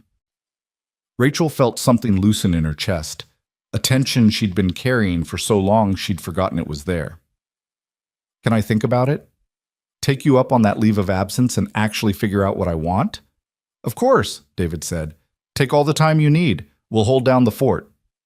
Laura was waiting outside the boardroom, looking anxious. Well, how bad is it? Andrew's arrested, several board members are under investigation, and I've been offered a leave of absence to figure out if I still want this job, Rachel summarized. So either really bad or really good, depending on your perspective. And what's your perspective? Laura asked. I'll tell you when I figure it out, Rachel said. Can you handle things here for a few days? I need to not be here for a while. Of course, Laura said immediately. Go, take care of yourself. The company will survive without you for a few days. Rachel collected her belongings from her office, taking only her personal items and leaving everything else. She paused at the door, looking back at the space that had been her second home for years. It felt strange to walk away, even temporarily, but also liberating, like setting down a weight she'd been carrying for too long. Her phone buzzed with a text from Jack. How did it go? Rachel smiled, feeling warmth spread through her despite the exhaustion. She typed back, I won. Can you pick me up? I'm ready to come home. His response was immediate. On our way. Sophie's bringing celebratory cookies she insisted we bake this morning. Rachel made her way down to the lobby, ignoring the stares and whispers from employees who'd clearly heard that something dramatic had happened on the executive floor. The rain had stopped, and weak afternoon sunlight was breaking through the clouds, painting the street in gold and shadow. Jack's car pulled up 15 minutes later, and Rachel climbed in to find Sophie practically bouncing in her seat. Did you beat the bad people? Sophie demanded. Daddy wouldn't tell me anything except that you were okay, but I want to know if you won. I won, Rachel confirmed, accepting the slightly misshapen cookie Sophie thrust into her hands. The bad people are in a lot of trouble, and the company is safe. I knew you would win, Sophie said with absolute confidence, because you're brave like Wonder Woman, and bad people never win when brave people stand up to them. That's how stories work. If only real life were as simple as stories, Rachel murmured, but she was smiling. Jack caught her eye in the rearview mirror. You okay? I'm exhausted, emotionally drained, and questioning every life choice I've made for the past decade, Rachel said honestly. But yeah, I'm okay. Better than okay, actually. I feel like I can breathe for the first time in years. They drove back to Jack's apartment, with Sophie providing a detailed narration of their cookie baking adventure and all the reasons why chocolate chip cookies were scientifically superior to all other types of cookies. Rachel half listened, mostly just enjoying the sound of Sophie's voice and the normalcy of the conversation after the intensity of the morning. Back at the apartment, Rachel changed out of her power suit and into borrowed sweatpants and a t-shirt, feeling the corporate armor fall away with her professional clothes. She emerged from the guest room to find Jack in the kitchen, starting dinner prep, while Sophie did homework at the table. "Can I help?" Rachel asked, and Jack handed her a cutting board and vegetables without comment. They worked in companionable silence for a while, falling into the rhythm they'd established over the weekend. Rachel found the repetitive motion of chopping vegetables soothing, grounding her back in the present moment after the surreal drama of the morning. "So what happens now?" Jack asked eventually. "With the company, I mean." "They offered me a leave of absence," Rachel said. "Time to figure out if I still want to be CEO or if I want to do something different with my life." "And what do you want?" Rachel set down her knife and looked at him. "Honestly, for the first time in my adult life, I have no idea. And that's terrifying, but also kind of exciting. I've spent so long following a predetermined path, build the company, grow the company, defend the company, that I never stopped to ask if that path was taking me where I actually wanted to go." "Where do you want to go?" Sophie piped up from the table, apparently listening to their conversation despite appearing focused on her math worksheet. "I don't know yet," Rachel admitted, "but I think I'd like to spend some time figuring that out. Maybe work on projects that feel meaningful instead of just profitable. Maybe actually take weekends off and learn what normal people do when they're not working 80 hours a week. Maybe—" She hesitated, then continued, "maybe build relationships that matter more than building empires." Sophie nodded, as if this made perfect sense. "Daddy says the best adventures are the ones where you don't know what's going to happen. He says that's called being open to possibilities." "Your daddy is a very smart man," Rachel said, meeting Jack's eyes and seeing something warm and hopeful there. After dinner, a simple pasta dish that somehow tasted better than any of the expensive restaurant meals Rachel usually ate. Sophie insisted on showing Rachel her completed homework, explaining each math problem with the seriousness of a professor lecturing grad students. Jack listened with patient attention, offering gentle corrections when Sophie's logic went astray, but mostly just letting her work through the problems herself. "You're good at this," Rachel observed after Sophie had been sent to brush her teeth and get ready for bed. "At letting her figure things out on her own while still being there if she needs help. That's harder than it looks." "It's basically the whole job of parenting," Jack said, loading the dishwasher. "You want to protect them from every mistake and every hurt, but you also know they need to experience some challenges to grow. Finding that balance between support and independence is something I'm constantly figuring out." "Is that your subtle way of giving me advice about my own situation?" Rachel asked with a slight smile. "Maybe," Jack admitted. "You've been working incredibly hard to fix your company, to protect what you built, and that's admirable. But at some point, you might need to let it figure things out on its own while you focus on your own growth. Morgan Technologies is strong enough to survive without you micromanaging every detail. The question is whether you're strong enough to let it." "You're doing it again," Rachel said. "That thing where you say something simple that completely reframes how I'm thinking about everything." "It's a gift," Jack said with mock solemnity. "One of my few talents, along with making pancakes and removing splinters without causing emotional trauma." Sophie called from her room, requesting bedtime stories, and Jack excused himself to handle the nighttime routine. Rachel cleaned up the rest of the kitchen, finding satisfaction in the simple domestic task. Through the walls, she could hear Jack's voice reading some story about magical creatures, his tone animated and engaging. Sophie's laughter rang out at something funny, followed by demands that he do the voice again, Daddy, but make it sillier this time. This was what a home sounded like, Rachel thought. Not the expensive silence of her penthouse, where everything was so carefully designed that there was no room for mess or spontaneity or life. This was laughter and dishes clattering and the comfortable sounds of people who loved each other navigating an ordinary evening. When Jack emerged from Sophie's room half an hour later, he found Rachel curled up on the couch with one of his books, a thriller she'd been halfway through over the weekend. She finally settled down, Jack said, collapsing into the armchair with a sigh. But not before making me promise that you'd still be here for breakfast tomorrow. Apparently you're now a permanent fixture in her morning routine. Is that okay? Rachel asked. I don't want to overstay my welcome or confuse her about what this is. What is this? Jack asked directly, his eyes meeting hers. Because I know we said we'd figure it out later, after your corporate crisis was resolved. But it's later now, and I think we should probably talk about it. Rachel set down her book, her heart beating faster. I care about you, both of you, more than I probably should after less than a week. And I know that's crazy that normal people don't develop feelings this quickly, but there's nothing normal about how we met or the circumstances that brought me here. I care about you too, Jack said quietly. But Rachel, I have to be careful. Sophie's already attached to you. She's talking about you like you're part of our family, making plans that include you in our future. And if you're just figuring things out and I'm part of that exploration, I need to know. Because I can handle my own heart getting broken. I've done it before. But I won't let Sophie get hurt because I wasn't careful enough about who we let into our lives. I understand, Rachel said, and she did. You're protecting her. That's exactly what a good parent should do. And I can't promise you I have everything figured out because I don't. A week ago, I was engaged to someone else, running a company, living a completely different life.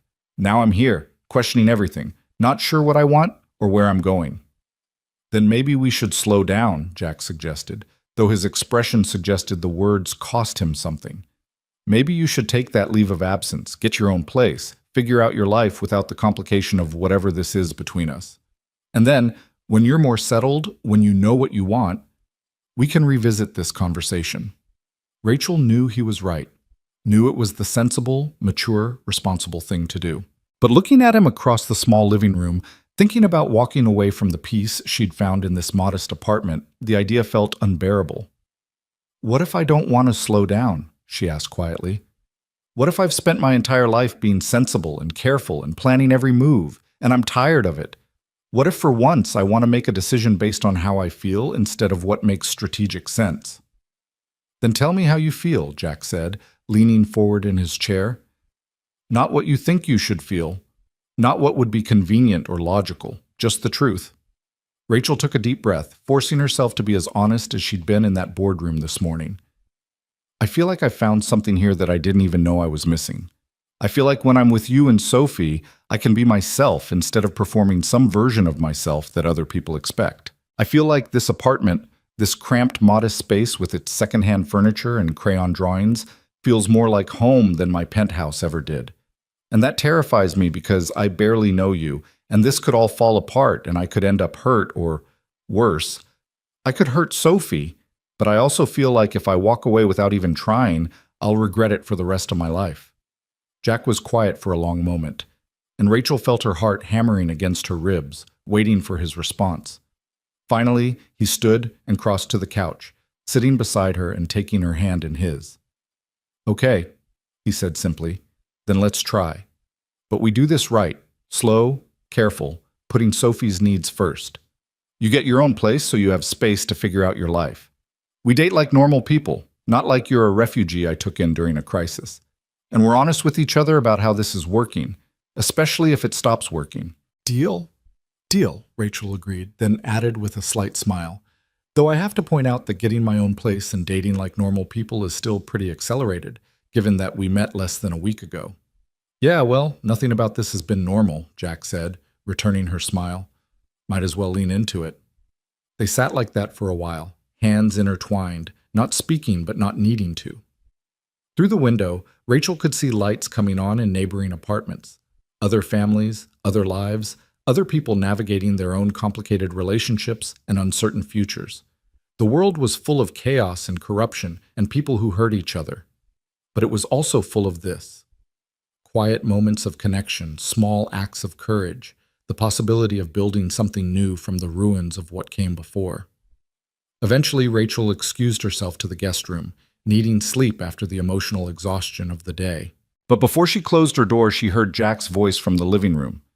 "Hey, Rachel." She turned back. "Yeah? For what it's worth, I'm glad you're here. Glad you're part of our lives now. Whatever happens next, this week, it's meant something, to both of us." "To me too," Rachel said softly. "More than you know." That night, lying in the familiar guest bed with its handmade quilt and lavender-scented sheets, Rachel thought about the conversation with Jack and the decision she'd made to stay, to try, to build something with these people who'd reminded her what mattered. It was risky and uncertain and possibly stupid. But it was also real in a way that nothing in her carefully constructed life had been for years. She thought about Morgan Technologies and the decision she'd eventually need to make about her role there. She thought about the cancer detection software that could save lives if she could find a way to bring it to market outside the corporate structure that had tried to bury it. She thought about possibilities and fresh starts, and the terrifying freedom of not having her entire future mapped out. But mostly, she thought about Jack's steady presence and Sophie's unconditional affection and the way this small apartment had become a sanctuary when she'd needed it most. She thought about pancakes and hiking trails and telescope lessons still to come. She thought about building a life based on what brought her joy instead of what brought her success. And for the first time in longer than she could remember, Rachel Morgan fell asleep with a smile on her face, not because she had all the answers, but because she'd finally found the courage to start asking the right questions. 3 months later, Rachel stood in front of a converted warehouse in Newark, keys in hand, and felt something she'd almost forgotten, genuine excitement about the future. The building wasn't much to look at from the outside. Red brick weathered by decades of industrial use, windows that needed replacing, a loading dock that hadn't seen a truck in years. But inside, Rachel saw possibility. "You're sure about this?" Laura asked, standing beside her with a tablet full of renovation plans and budget projections. "It's a big risk, walking away from Morgan Technologies to start something completely new." "I'm terrified," Rachel admitted. "But I'm also more certain about this than I've been about anything in years. Morgan Tech was my mother's dream that became mine by default. This," she gestured to the warehouse, "this is actually mine." The past 3 months had been a whirlwind of change. Rachel had officially resigned as CEO of Morgan Technologies, though she'd retained her seat on the board and a significant equity stake. The company had weathered the scandal better than expected, largely because Rachel's decisive action in exposing the corruption had been seen as evidence of strong leadership rather than instability. With Andrew in federal custody awaiting trial and the compromised board members removed, Morgan Tech had actually seen its stock price rise as investors gained confidence in the company's renewed commitment to ethical practices. But Rachel had discovered something during her leave of absence. She didn't miss the boardroom battles or the constant pressure to maximize shareholder value. What she missed was the early days when Morgan Technologies had been about solving problems and helping people rather than about quarterly earnings and market dominance. So she'd made a decision that had shocked everyone except Jack and Sophie. She was starting over. "Morgan Life Sciences," Laura read from the sign being installed over the warehouse entrance. "I like it. Honors your mother's legacy but makes it clear this is something new. The goal is to focus exclusively on medical technology that saves lives, even if it's not immediately profitable," Rachel explained, walking through the space that would soon house laboratories and offices. "Starting with the cancer detection software that Morgan Tech shelved. I licensed it from the company, paid fair market value, all above board, and now we're going to bring it to market regardless of the profit margins." "And you're funding this how?" Laura asked, though she already knew the answer. "Combination of my own money, grant funding, and investors who care more about impact than returns," Rachel said. "I pitched at a social venture capital forum last month. Jack and Sophie came to watch, and having them in the audience reminded me why I was doing this. The investors stood up and applauded when I finished. We're fully funded for the first 2 years." Laura smiled, remembering that pitch. She'd been there too, watching Rachel present with a passion and authenticity that had been missing from her corporate presentations for years. This wasn't CEO Rachel performing for shareholders. This was Dr. Rachel Morgan. She'd started using her PhD again, sharing research that could change the world. So when do you officially move in here? Laura asked. Next week, Rachel said. I've hired a small team, 3 researchers from Morgan Tech who are frustrated by the commercial focus, 2 software engineers who believe in the mission, and a project manager who has experience bringing medical devices through FDA approval. It's lean, but that's intentional. I don't want to build another empire. I want to build something meaningful. And where does that leave you and Jack? Laura asked carefully. She'd watched her former boss navigate this new relationship over the past 3 months, with unusual caution, clearly trying to do things right. Rachel's face softened at the mention of Jack's name. We're taking it slow. I got my own apartment, small place about 10 minutes from his, nothing fancy. We have dinner together 3 or 4 times a week, sometimes at his place, sometimes at mine. Sophie comes to my apartment on Saturdays, and we've established a routine of farmer's market in the morning and cooking together in the afternoon. It's... She paused, searching for the right word. It's healthy, real, no drama, no intensity, just 2 people getting to know each other while also making sure Sophie feels secure. But, Laura prompted, hearing the hesitation. But I'm ready for more, Rachel admitted. I know we agreed to take things slow and I understand why. But 3 months in, I'm more certain about him than I was about Andrew after 3 years. Jack grounds me, challenges me, makes me want to be better. And Sophie... Rachel's voice caught slightly. Sophie's become one of the most important people in my life. When I imagine my future now, they're both in it, centrally in it. Have you told Jack that? Not yet, Rachel said. I've been waiting for the right moment, which is probably just me being scared. What if he doesn't feel the same way? What if I'm rushing things again and he thinks I'm not ready for serious commitment? Rachel, Laura said with the frankness of someone who'd worked closely with her for years, that man looked at you like you hung the moon the first time I met him. When he brought Sophie to your pitch presentation and she held up a handmade sign that said, "Go Ms. Morgan," he was watching you with this expression of complete adoration. He's not going to think you're rushing things. He's probably waiting for you to catch up to where he already is. Before Rachel could respond, her phone rang. Jack's name appeared on the screen, and she answered with a smile that was becoming automatic whenever she heard from him. "Hey, you," she said. "What's up?" "Quick question," Jack said, and she could hear Sophie singing in the background. "Sophie wants to know if you can come to her piano recital tonight. I know it's last minute, and you probably have work stuff, but she's been asking all morning, and I told her I'd at least check." "What time?" Rachel asked, warmth flooding through her at the invitation. 7 o'clock at the school auditorium. She's playing Fur Elise, and she's nervous about it, but she said having you there would help her be brave. Rachel checked her calendar, though she already knew she'd move anything to be there. "Tell Sophie I wouldn't miss it for the world. I'll be in the front row." "You don't have to sit in the front row," Jack said, but she could hear the pleasure in his voice. "Parents usually take those seats." "Then I guess it's good that I'm—" Rachel stopped, the word family dying on her lips because they hadn't defined what she was to Sophie, and she didn't want to overstep.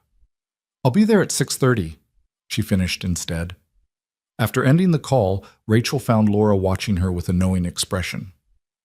"What?" Rachel asked. "You're in love with him," Laura said simply, "and with Sophie. And you're terrified of admitting it because the last time you trusted someone with your heart, he tried to steal your company and have you declared incompetent." "When did you become so perceptive about my personal life?" Rachel asked, but she didn't deny it. "I've been working with you for 5 years, Laura said. I know when you're calculating business risks versus when you're dealing with emotional ones. This is emotional, and you're overthinking it. Just tell the man how you feel. What's the worst that could happen?" "He could not feel the same way, and I'd lose the best thing in my life," Rachel said quietly. "Or he could feel exactly the same way, and you'd gain everything you've been missing," Laura countered. "Rachel, you walked into a boardroom and faced down federal charges, exposed massive corruption, and risked your entire career for what was right. You can handle telling a good man that you love him." Rachel spent the rest of the afternoon touring the warehouse with contractors and making final decisions about laboratory layouts. But her mind kept drifting to the piano recital, to Sophie's nervous excitement, to Jack's steady presence that had become as essential to her as breathing. Laura was right. She needed to tell him how she felt. Tonight, after the recital, she'd find the courage to be as honest about her feelings as she'd been about Andrew's corruption. She arrived at the elementary school at 6:20. early enough to secure a seat in the front row as promised. The auditorium was filling with parents and siblings, everyone dressed in their business casual best for their children's performances. Rachel had changed from her warehouse touring clothes into a simple dress that Sophie had once said made her look like a princess, and she clutched a small bouquet of flowers she'd picked up from a vendor near her apartment. Jack spotted her as he entered with Sophie, who was wearing a navy blue dress with white trim and had her hair pulled back in an elaborate braid that Jack had clearly struggled with. There were a few loose pieces, and the braid was slightly lopsided, but the effort was endearing. "Ms. Morgan!" Sophie broke away from her father and ran down the aisle, throwing her arms around Rachel's waist. "You came! You really came!" "Of course I came," Rachel said, returning the hug. "I promised, didn't I? And I brought you these for after your performance." She handed Sophie the flowers, which earned her a smile bright enough to light the entire auditorium. "They're beautiful. Daddy, look what Miss Morgan brought me." Jack had followed his daughter down the aisle, and when his eyes met Rachel's, she saw something there that made her breath catch. Tenderness mixed with longing, affection mixed with restraint. He wanted more too, she realized. He'd been holding back for the same reasons she had, both of them careful and cautious because the stakes felt impossibly high. "That was really thoughtful," Jack said, his voice warm. "Sophie's been talking about you coming all week. It means a lot to her, to both of us." Sophie's music teacher called for performers to head backstage, and Sophie squeezed Rachel's hand one more time before scampering off, clutching her flowers like a talisman. Jack settled into the seat beside Rachel, their shoulders touching in the crowded auditorium. "How was the warehouse?" Jack asked quietly as the lights began to dim. "Perfect," Rachel said. "Absolutely perfect. We start moving in equipment next week, and we should be operational within a month. It's really happening, Jack. I'm actually doing this." "I never doubted you would," Jack said, and the simple confidence in his voice made Rachel want to kiss him, right there in the elementary school auditorium. The recital began with younger students playing simple pieces with varying degrees of success. Parents clapped enthusiastically, regardless of mistakes, and Rachel found herself charmed by the whole thing. The nervous giggles, the proud parents, the sense of community that came from supporting children in their achievements, however small. When Sophie's turn came, Rachel felt her own nervousness spike. Sophie walked on stage with careful dignity, sat at the piano, and positioned her hands over the keys with the seriousness of a concert pianist. She looked out into the audience, found Rachel and Jack in the front row, and gave them a small smile before beginning. The opening notes of Für Elise filled the auditorium, and Rachel was stunned by how well Sophie played. There were a few hesitations, a couple of missed notes that she recovered from quickly, but overall, it was a genuinely impressive performance for an 8-year-old. Rachel glanced at Jack and saw tears glistening in his eyes as he watched his daughter, his face radiating pride and love so pure it made Rachel's chest ache. This was what family looked like, she thought. Not the cold, competitive relationship she'd had with her half-brother Richard, not the transactional partnership she'd mistaken for love with Andrew. This was a father watching his daughter accomplish something difficult, bursting with pride at her courage. This was a child looking into the audience for the people who mattered most, needing their presence to feel brave enough to perform, and Rachel was part of it now.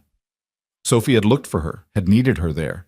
Jack had called to invite her, had saved her a seat in the front row. Somehow, in just 3 months, she'd been woven into the fabric of their small family, become essential to their happiness in a way that still amazed her. When Sophie finished, the applause was thunderous, probably louder than was strictly warranted by the performance, but that was what you did for kids who were brave enough to try. Sophie stood and took a formal bow, then bounded off the stage and straight into her father's arms. "Did you see? I did it. I didn't mess up too much." "You were amazing, baby girl," Jack said, holding her tight. "I'm so proud of you." Sophie turned to Rachel, still in her father's arms. "Did I make you proud too, Miss Morgan?" "So proud," Rachel said, her voice thick with emotion she wasn't entirely prepared for. "You were absolutely brilliant, Sophie. Beautiful and brave and perfect." After the recital, they went for ice cream at Sophie's favorite shop, a local place with mismatched furniture and flavors named after local landmarks. Sophie talked nonstop about the recital, reliving every moment and analyzing her performance with the intensity of a professional musician. "I think I need to practice the middle section more," Sophie said seriously, attacking her chocolate chip cookie dough with determination. "Mrs. Patterson says the transitions are the hardest part, and that's where I almost messed up. But I recovered well, didn't I, Daddy?" "You recovered perfectly," Jack confirmed. "That's the mark of a real performer. Not whether you make mistakes, but how you handle them when you do." "Is that like in business?" Sophie asked Rachel. "You told me that when you found out the bad people were doing bad things, you had to figure out how to fix it. That's like recovering from a mistake, right?" "Very similar," Rachel agreed, impressed as always by Sophie's ability to connect seemingly disparate concepts.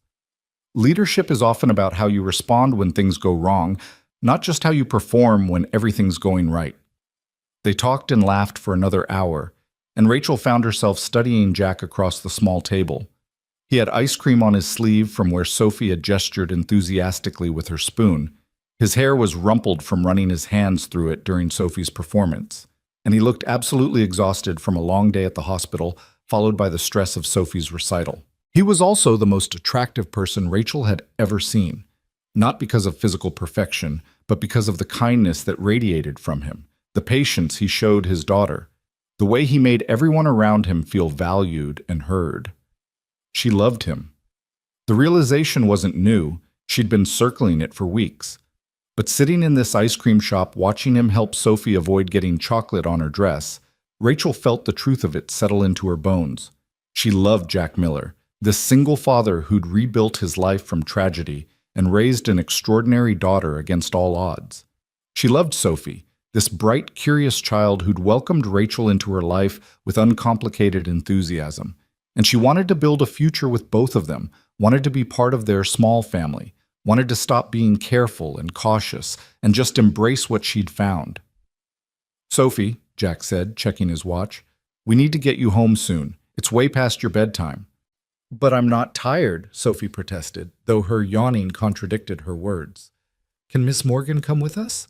She could help with my bedtime story." Jack glanced at Rachel, and she saw the question in his eyes. Was she ready for this level of domestic intimacy, for being part of Sophie's nighttime routine? It felt significant somehow, more serious than their carefully casual dinners and Saturday morning farmers market trips. "I'd love to," Rachel said, and watched Jack's expression shift to something that looked like relief mixed with joy. Back at the apartment, Sophie went through her bedtime routine with the efficiency of someone who'd been promised a story if she hurried. Jack supervised teeth brushing and pajama changing while Rachel waited in the living room, looking at the familiar space that had been her sanctuary 3 months ago. The crayon drawings on the walls had been updated. There were new ones now, including several that featured 3 stick figures instead of 2. Rachel studied these additions, seeing herself represented in purple crayon with yellow hair and what appeared to be a smile. "She started adding you about a month ago," Jack said quietly, coming to stand beside her. "I found her drawing one night and asked who the third person was, and she said that's Miss Morgan, obviously. She's part of our family now." "Jack," Rachel started, but he held up a hand. "I know we said we were taking things slow, and we have been, probably slower than either of us actually wanted. But Rachel, Sophie's not the only one who thinks of you as family now. And I think we need to talk about what that means." "After the story," Rachel said, "let's not have this conversation where Sophie might overhear and get confused. She deserves clarity about what we are to each other." Sophie's room was exactly as Rachel remembered: stuffed animals, book overflow, and the telescope by the window. Sophie was already in bed, Mr. Hopscotch clutched in her arms, when Rachel and Jack entered. "Will you both do the story?" Sophie asked hopefully. "Daddy can do the main voices, and Ms. Morgan can do the princess voice because she sounds pretty, like a princess." They settled on either side of Sophie's bed, and Jack began reading from a well-worn copy of a fairy tale about a princess who saved herself. He did different voices for each character, while Rachel provided princess dialogue with theatrical flair that made Sophie giggle. It was silly and sweet and domestic, and Rachel felt her heart expanding to accommodate the sheer rightness of this moment. When the story ended, Sophie yawned hugely and snuggled deeper into her blankets. "I'm glad you both came to my recital," she said sleepily. It made me feel brave knowing you were watching, like I had a whole team supporting me. You'll always have us supporting you, Jack said, kissing her forehead. No matter what. Both of you? Sophie asked, her eyes already closing. Ms. Morgan, too? Rachel met Jack's gaze over Sophie's head, saw him give a small nod, permission to make a promise that implied permanence. Both of us, Rachel confirmed softly. Always. Sophie smiled and drifted off to sleep almost immediately, exhausted from her big day. Jack adjusted her blankets and picked up Mr. Hopscotch from where he'd fallen onto the floor, placing him back in Sophie's arms. Then he and Rachel crept out of the room, leaving the door cracked open and the nightlight glowing. In the living room, they stood facing each other with the weight of everything unsaid hanging between them. Finally, Jack spoke. I need to tell you something, and I need you to let me finish before you respond. Can you do that? Rachel nodded, her heart racing. I'm in love with you, Jack said simply. I know it's only been 3 months since we met, and I know we agreed to take things slow, but I can't keep pretending what I feel is casual or exploratory. I'm in love with you, Rachel. I love your intelligence and your courage and the way you chop vegetables in my kitchen like it's a form of meditation. I love how you talk to Sophie like she's a person whose opinions matter, not just a cute kid. I love that you walked away from a company you built because staying would have meant compromising your principles. I love that you're starting over at 32 because you finally figured out what you actually want to do with your life. He took a breath, then continued.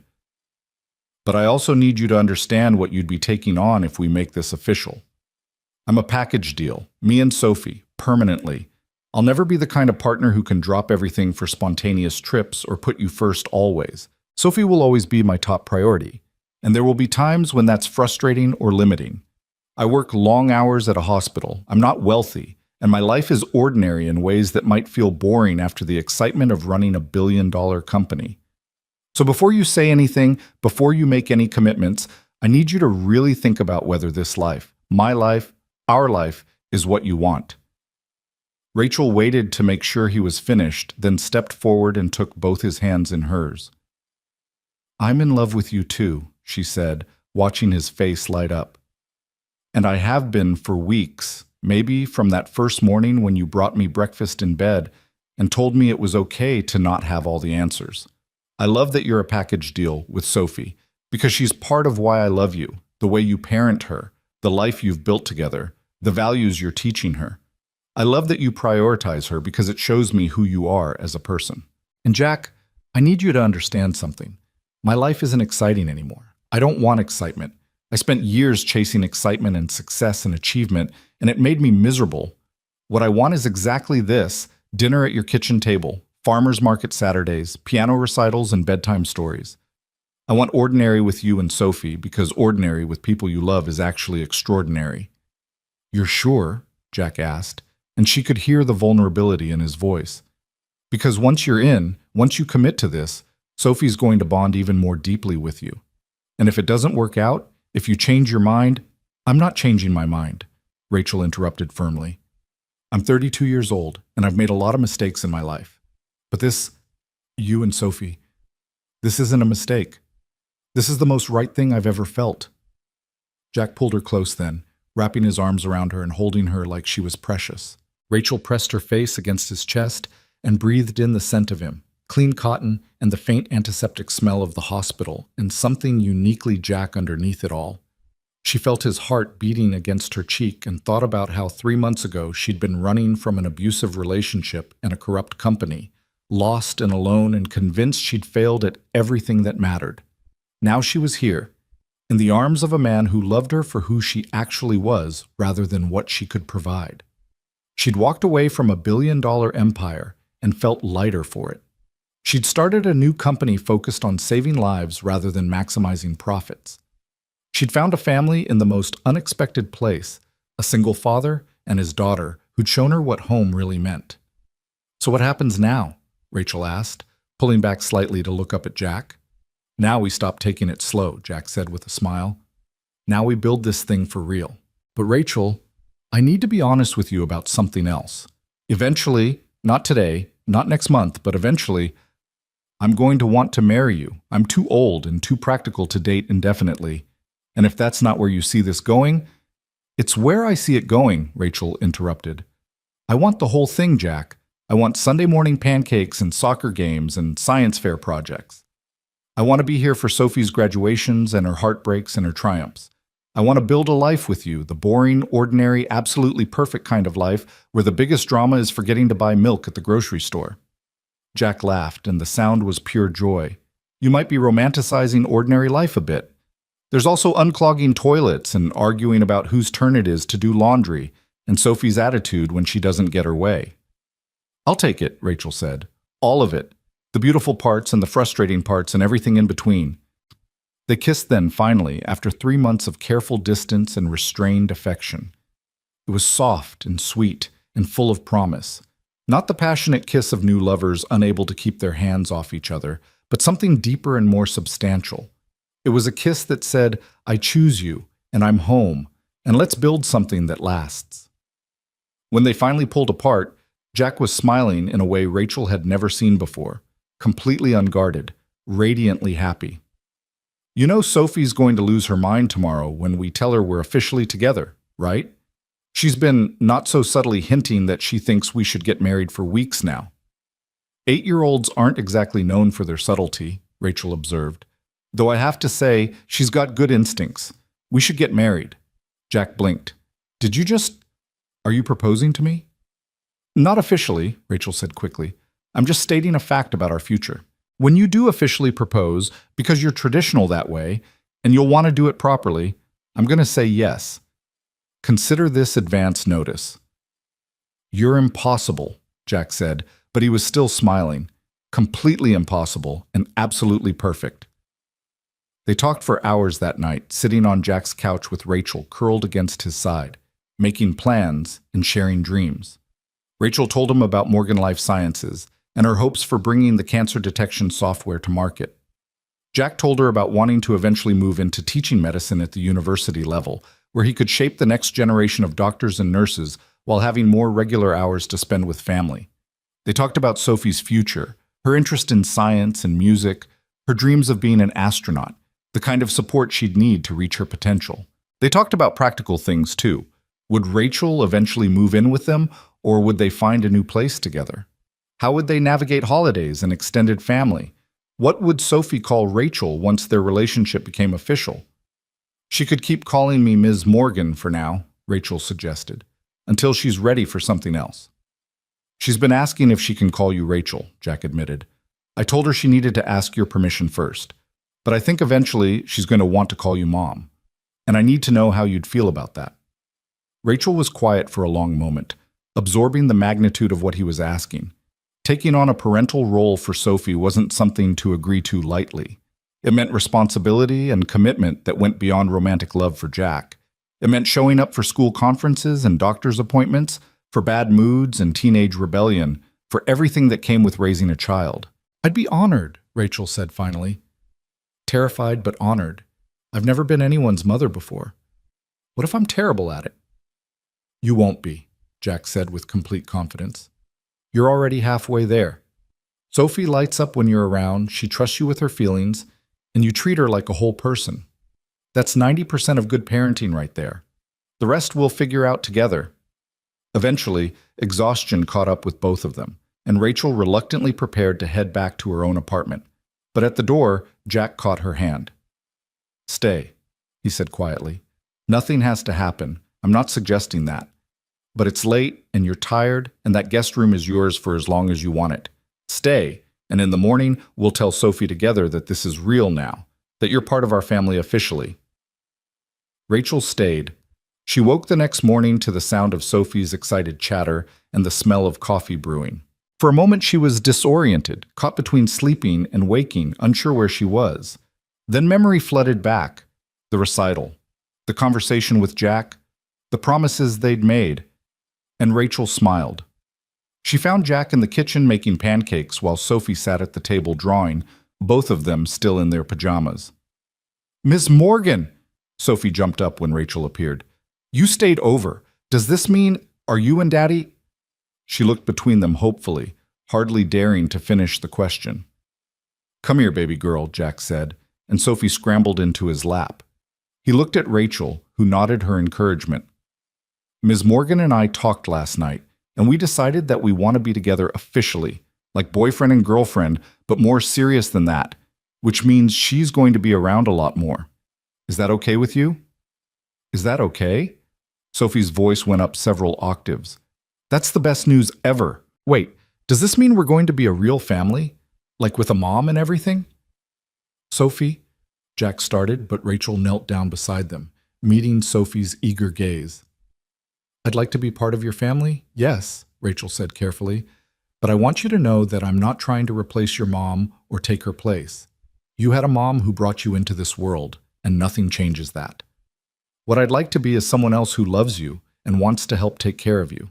And maybe eventually, if you want, you could call me something other than Ms. Morgan, but only if that feels right to you and only when you're ready.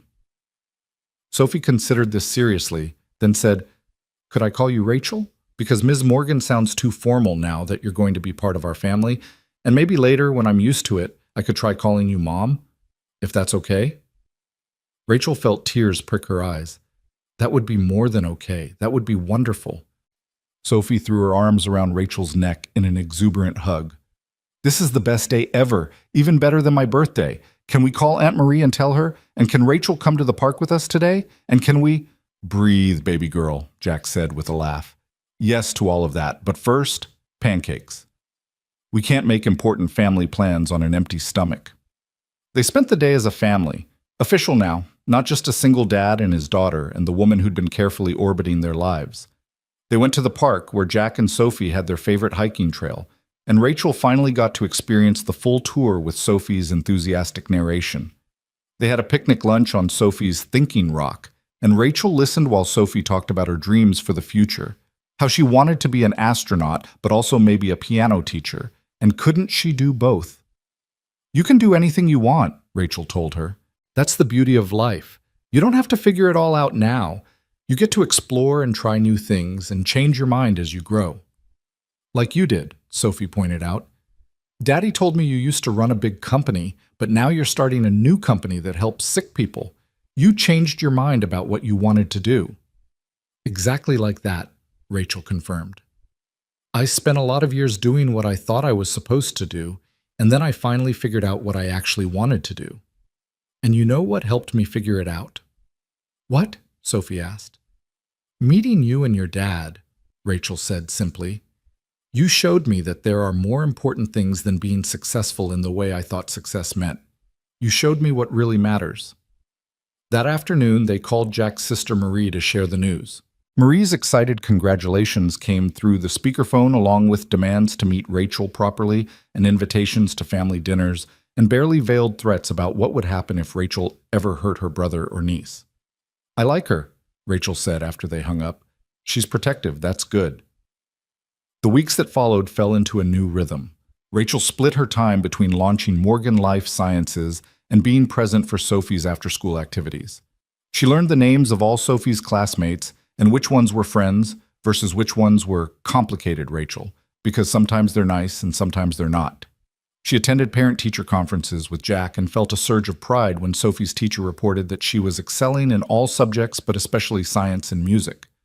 Morgan Life Sciences began to take shape, transforming from concept to reality. The cancer detection software underwent rigorous testing and refinement. Rachel hired additional researchers, including several from universities who were excited to work on a project focused purely on saving lives, rather than on profit margins. The media covered the story, billionaire CEO walks away from empire to start medical research company, and the attention brought both challenges and opportunities. One afternoon, about 2 months after Rachel and Jack had made their relationship official, Laura appeared at the warehouse with unusual news. You're not going to believe who just called, Laura said, pulling up a chair in Rachel's temporary office. The World Health Organization. They want to partner with us to bring the cancer detection software to developing countries. They're offering funding, distribution networks, everything we'd need to make this technology accessible globally. Rachel stared at her. Are you serious? Completely serious. They saw the coverage of what you're doing and reached out. Rachel, this could be huge. Not financially, they're offering grants and support, not investment returns. But in terms of impact, we're talking about millions of lives potentially saved. Rachel thought about her mother, who died of cancer that had been detected too late. She thought about all the people who lost loved ones because diagnostic tools weren't available or affordable when they needed them. She thought about building something that actually mattered, that would outlast her and make the world genuinely better. "Set up the meeting," Rachel said. "Let's make this happen." That evening, she shared the news with Jack and Sophie over dinner at her apartment. A small space she'd furnished simply but comfortably, though she spent more nights at Jack's place than her own these days. "So you're going to help sick people all over the world?" Sophie asked, her eyes wide. "That's like being a superhero, but with science instead of superpowers." "I guess it is," Rachel agreed. "Though it's a team effort, I can't do it alone. But yes, if this partnership works out, we'll be able to help a lot of people who wouldn't otherwise have access to early cancer detection." "Your mom would be proud," Jack said quietly, reaching across the table to squeeze Rachel's hand. This is exactly the kind of work she wanted Morgan Technologies to do. "I know," Rachel said.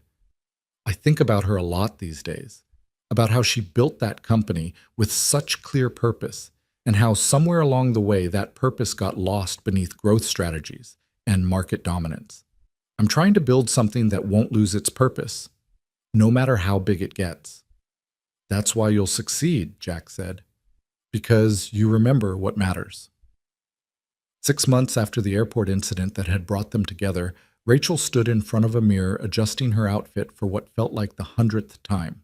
It wasn't a business suit this time. Those lived in her closet now, pulled out rarely for formal occasions. Instead, she wore jeans and a soft sweater, casual and comfortable, perfect for what she had planned. "You look beautiful," Jack said from the doorway of her bedroom, making her jump. "I didn't hear you come in," Rachel said. "Where's Sophie?" "At Aunt Marie's for a sleepover, which means we have the whole evening to ourselves." He stepped into the room and wrapped his arms around her from behind, meeting her eyes in the mirror. "You're nervous." "Why? We've been together for 6 months. We've had hundreds of dinners together." "This one feels different," Rachel admitted.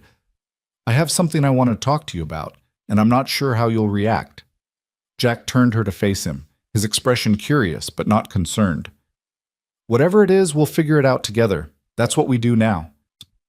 They went to a small Italian restaurant that had become their favorite. Nothing fancy, just good food and quiet corners where they could talk without being overheard. After they'd ordered and were waiting for their meals, Rachel took a deep breath and pulled out a folder she'd been carrying. "I've been thinking about the future," she started, "about what I want and what kind of life I'm building, and I realized I need to make some changes." Jack's expression shifted slightly, worry creeping in at the edges. "What kind of changes?" "I'm selling my apartment," Rachel said. "It doesn't make sense to keep paying for a place I barely live in when I spend most of my time at yours. And I've been thinking that maybe it's time to find a place together. Something bigger than your current apartment, with enough space for all of us to have our own areas but still feel like home." She saw relief wash over Jack's face. "You want to move in together officially?" "I want more than that," Rachel said, opening the folder. "I've been looking at houses. Not mansions or anything ridiculous, just regular family homes in good school districts. Places with yards where Sophie could have that puppy she keeps mentioning. Places where we could build a life together without feeling cramped." Jack looked through the printouts she'd brought. Modest single-family homes in neighborhoods near both his hospital and her warehouse. Nothing extravagant, but nice. Comfortable. The kind of places where families grew roots and built memories.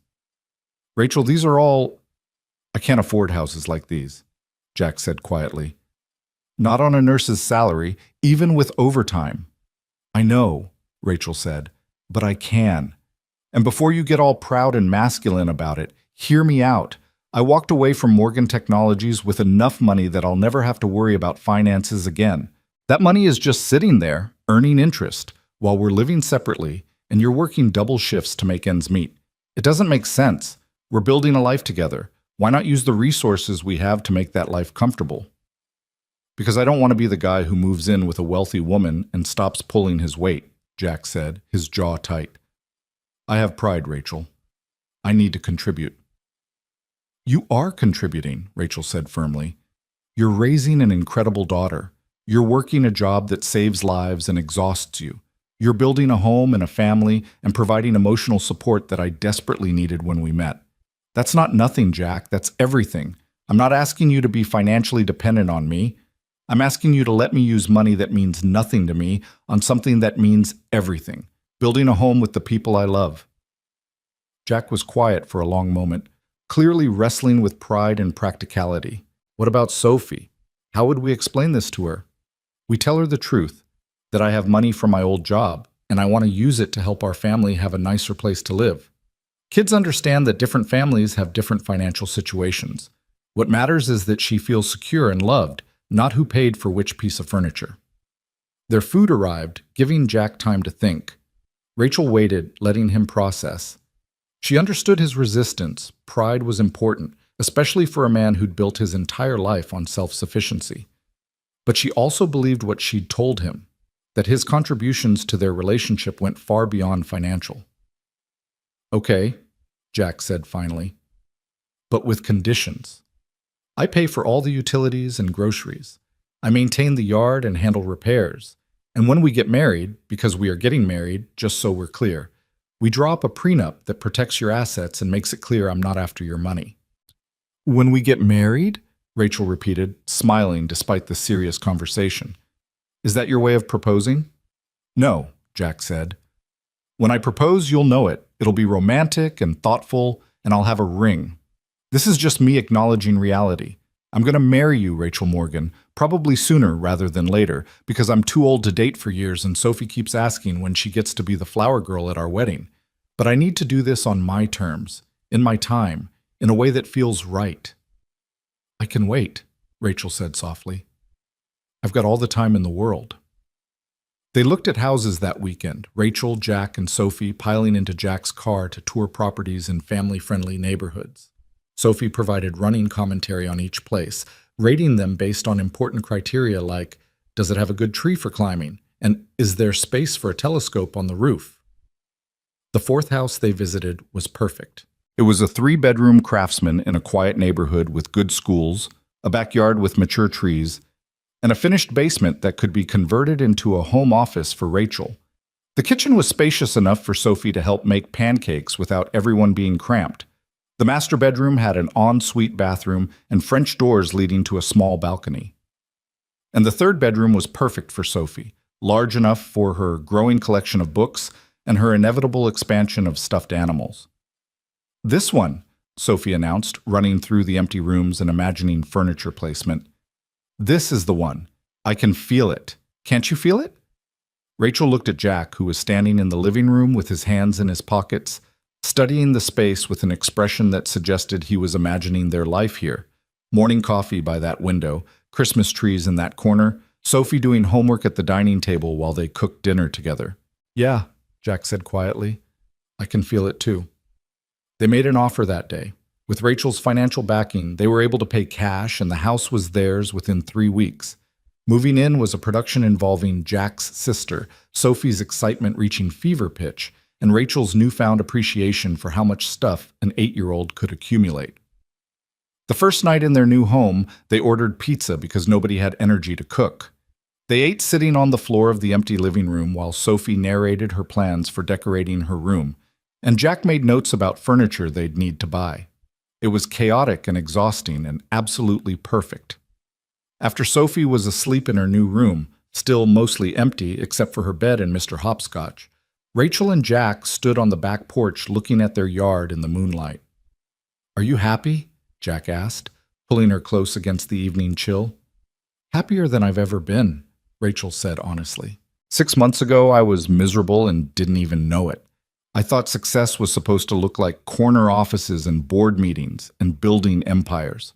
And then I met you and Sophie, and you showed me that success can look like this: a house full of love and laughter, meaningful work that helps people, and coming home every night to people who actually care about who I am rather than what I can do for them. You gave us a lot too, Jack said. You gave Sophie a mother figure who challenges her intellectually and shows her what strong women can accomplish. You gave me a partner who understands that love isn't about grand gestures, but about showing up consistently. And you gave both of us a sense of family that extends beyond just the two of us. Morgan Life Sciences officially launched 2 months later with a press event that drew international attention. The cancer detection software was now in final testing phases before FDA approval, and the partnership with the World Health Organization meant global distribution was already being planned. Rachel stood at a podium in front of journalists and investors, but instead of feeling the old pressure to perform, she felt genuine pride in what her team had accomplished. Laura was now Chief Operating Officer of Morgan Life Sciences, having left Morgan Technologies to join Rachel's new venture. Several other talented people had followed, drawn by the mission-driven focus and the chance to work on projects that prioritized impact over profit. During the Q&A session, a journalist asked the question Rachel had been expecting. Do you regret leaving Morgan Technologies? Walking away from a billion-dollar empire to start over must have been difficult. Rachel thought about how to answer honestly. I don't regret leaving because I wasn't walking away from something. I was walking toward something. I was walking toward work that feels meaningful, toward relationships that feel real, toward a life that aligns with my values. Morgan Technologies is thriving under new leadership, and I'm proud of what we built there. But I'm even more proud of what we're building here. Technology that will save lives regardless of whether it's profitable, a company culture that values people over quarterly earnings, and a mission that matters more than market dominance. She paused, then added, sometimes the biggest success is recognizing when something isn't serving you anymore and having the courage to make a change.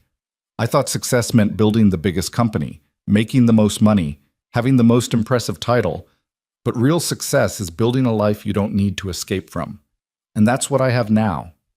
The journalist pressed further. There are rumors about your personal life, that you're engaged to a nurse and helping raise his daughter. Some people say you've settled for less than you could have had. How do you respond to that? Rachel smiled, thinking about Jack and Sophie, at home waiting for her. I'd say those people have a very limited understanding of what more means. Yes, I'm with someone who's a nurse rather than a fellow CEO. Yes, I'm helping raise a child who isn't biologically mine. And I've never been richer in the ways that actually matter, rich in love, rich in purpose, rich in relationships that sustain and fulfill me. Anyone who thinks that's settling doesn't understand what they're looking at. The clip went viral, shared across social media with comments ranging from supportive to skeptical. But Rachel didn't care about public opinion anymore. She'd spent too many years carefully managing her image, and she was done with that exhausting performance. 8 months after they'd met, on a Saturday morning that started like any other, Jack woke Rachel early and told her to get dressed for a hike. Sophie was already up and practically vibrating with excitement, which should have been Rachel's first clue that something was happening. They drove to the state park where they'd had their first family outing, and Jack led them to Sophie's thinking rock overlooking the valley. The autumn colors were spectacular, trees painted in shades of gold and crimson, the air crisp and clean. Why are we here? Rachel asked, though Sophie's barely contained grin was making her suspicious. Jack took both her hands in his, and Rachel's heart started beating faster. Rachel Morgan, I met you on the worst day of your life and somehow convinced you to trust a stranger with your safety. You've spent the last 8 months becoming part of our family, showing my daughter what strong, principled women look like, and reminding me that it's possible to find love when you're not looking for it. You've changed our lives in ways I can't fully express, and I can't imagine a future without you in it. He knelt down, pulling a ring box from his pocket, and Rachel felt tears start streaming down her face. Will you marry me? Will you officially become Sophie's mom and my wife and make this family complete? Say yes, Sophie shouted from where she'd been standing nearby, unable to contain herself any longer. Say yes, Rachel. I helped pick out the ring. Rachel laughed through her tears, looking at the ring, a simple but beautiful diamond that reflected the morning light. Yes, she said, pulling Jack to his feet and kissing him while Sophie cheered. Yes to all of it. Yes to being your wife and Sophie's mom and building this life together. Sophie threw herself at both of them, and they stood there on the rock overlooking the valley. 3 people who'd found each other through crisis and chaos and built something beautiful from the wreckage of what came before. The wedding happened 3 months later, a small ceremony in their backyard with close friends and family. Sophie was the flower girl, wearing a dress she'd picked out herself and carrying her beloved Mr. Hopscotch down the aisle because he's family too and he should be here. Laura was Rachel's maid of honor, standing beside her while she married the man who'd saved her from more than just an abusive partner. who'd saved her from a life that looked successful but felt empty. Jack's sister Marie cried through the entire ceremony, as did Margaret Chen and several other board members from Morgan Technologies who'd supported Rachel through her crisis. David Kim gave a toast at the reception about courage and second chances and knowing when to walk away from something that no longer served you.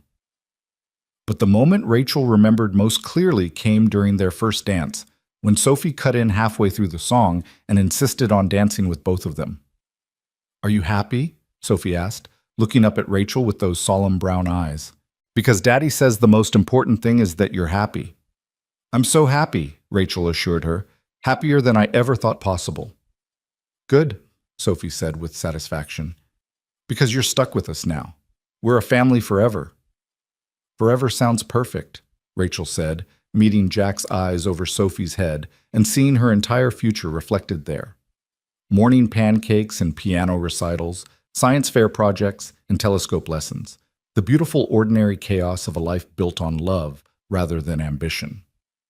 Morgan Life Sciences continued to grow, but Rachel maintained strict boundaries between work and family. She left the office at 5 every day, attended Sophie's school events, and never missed family dinners.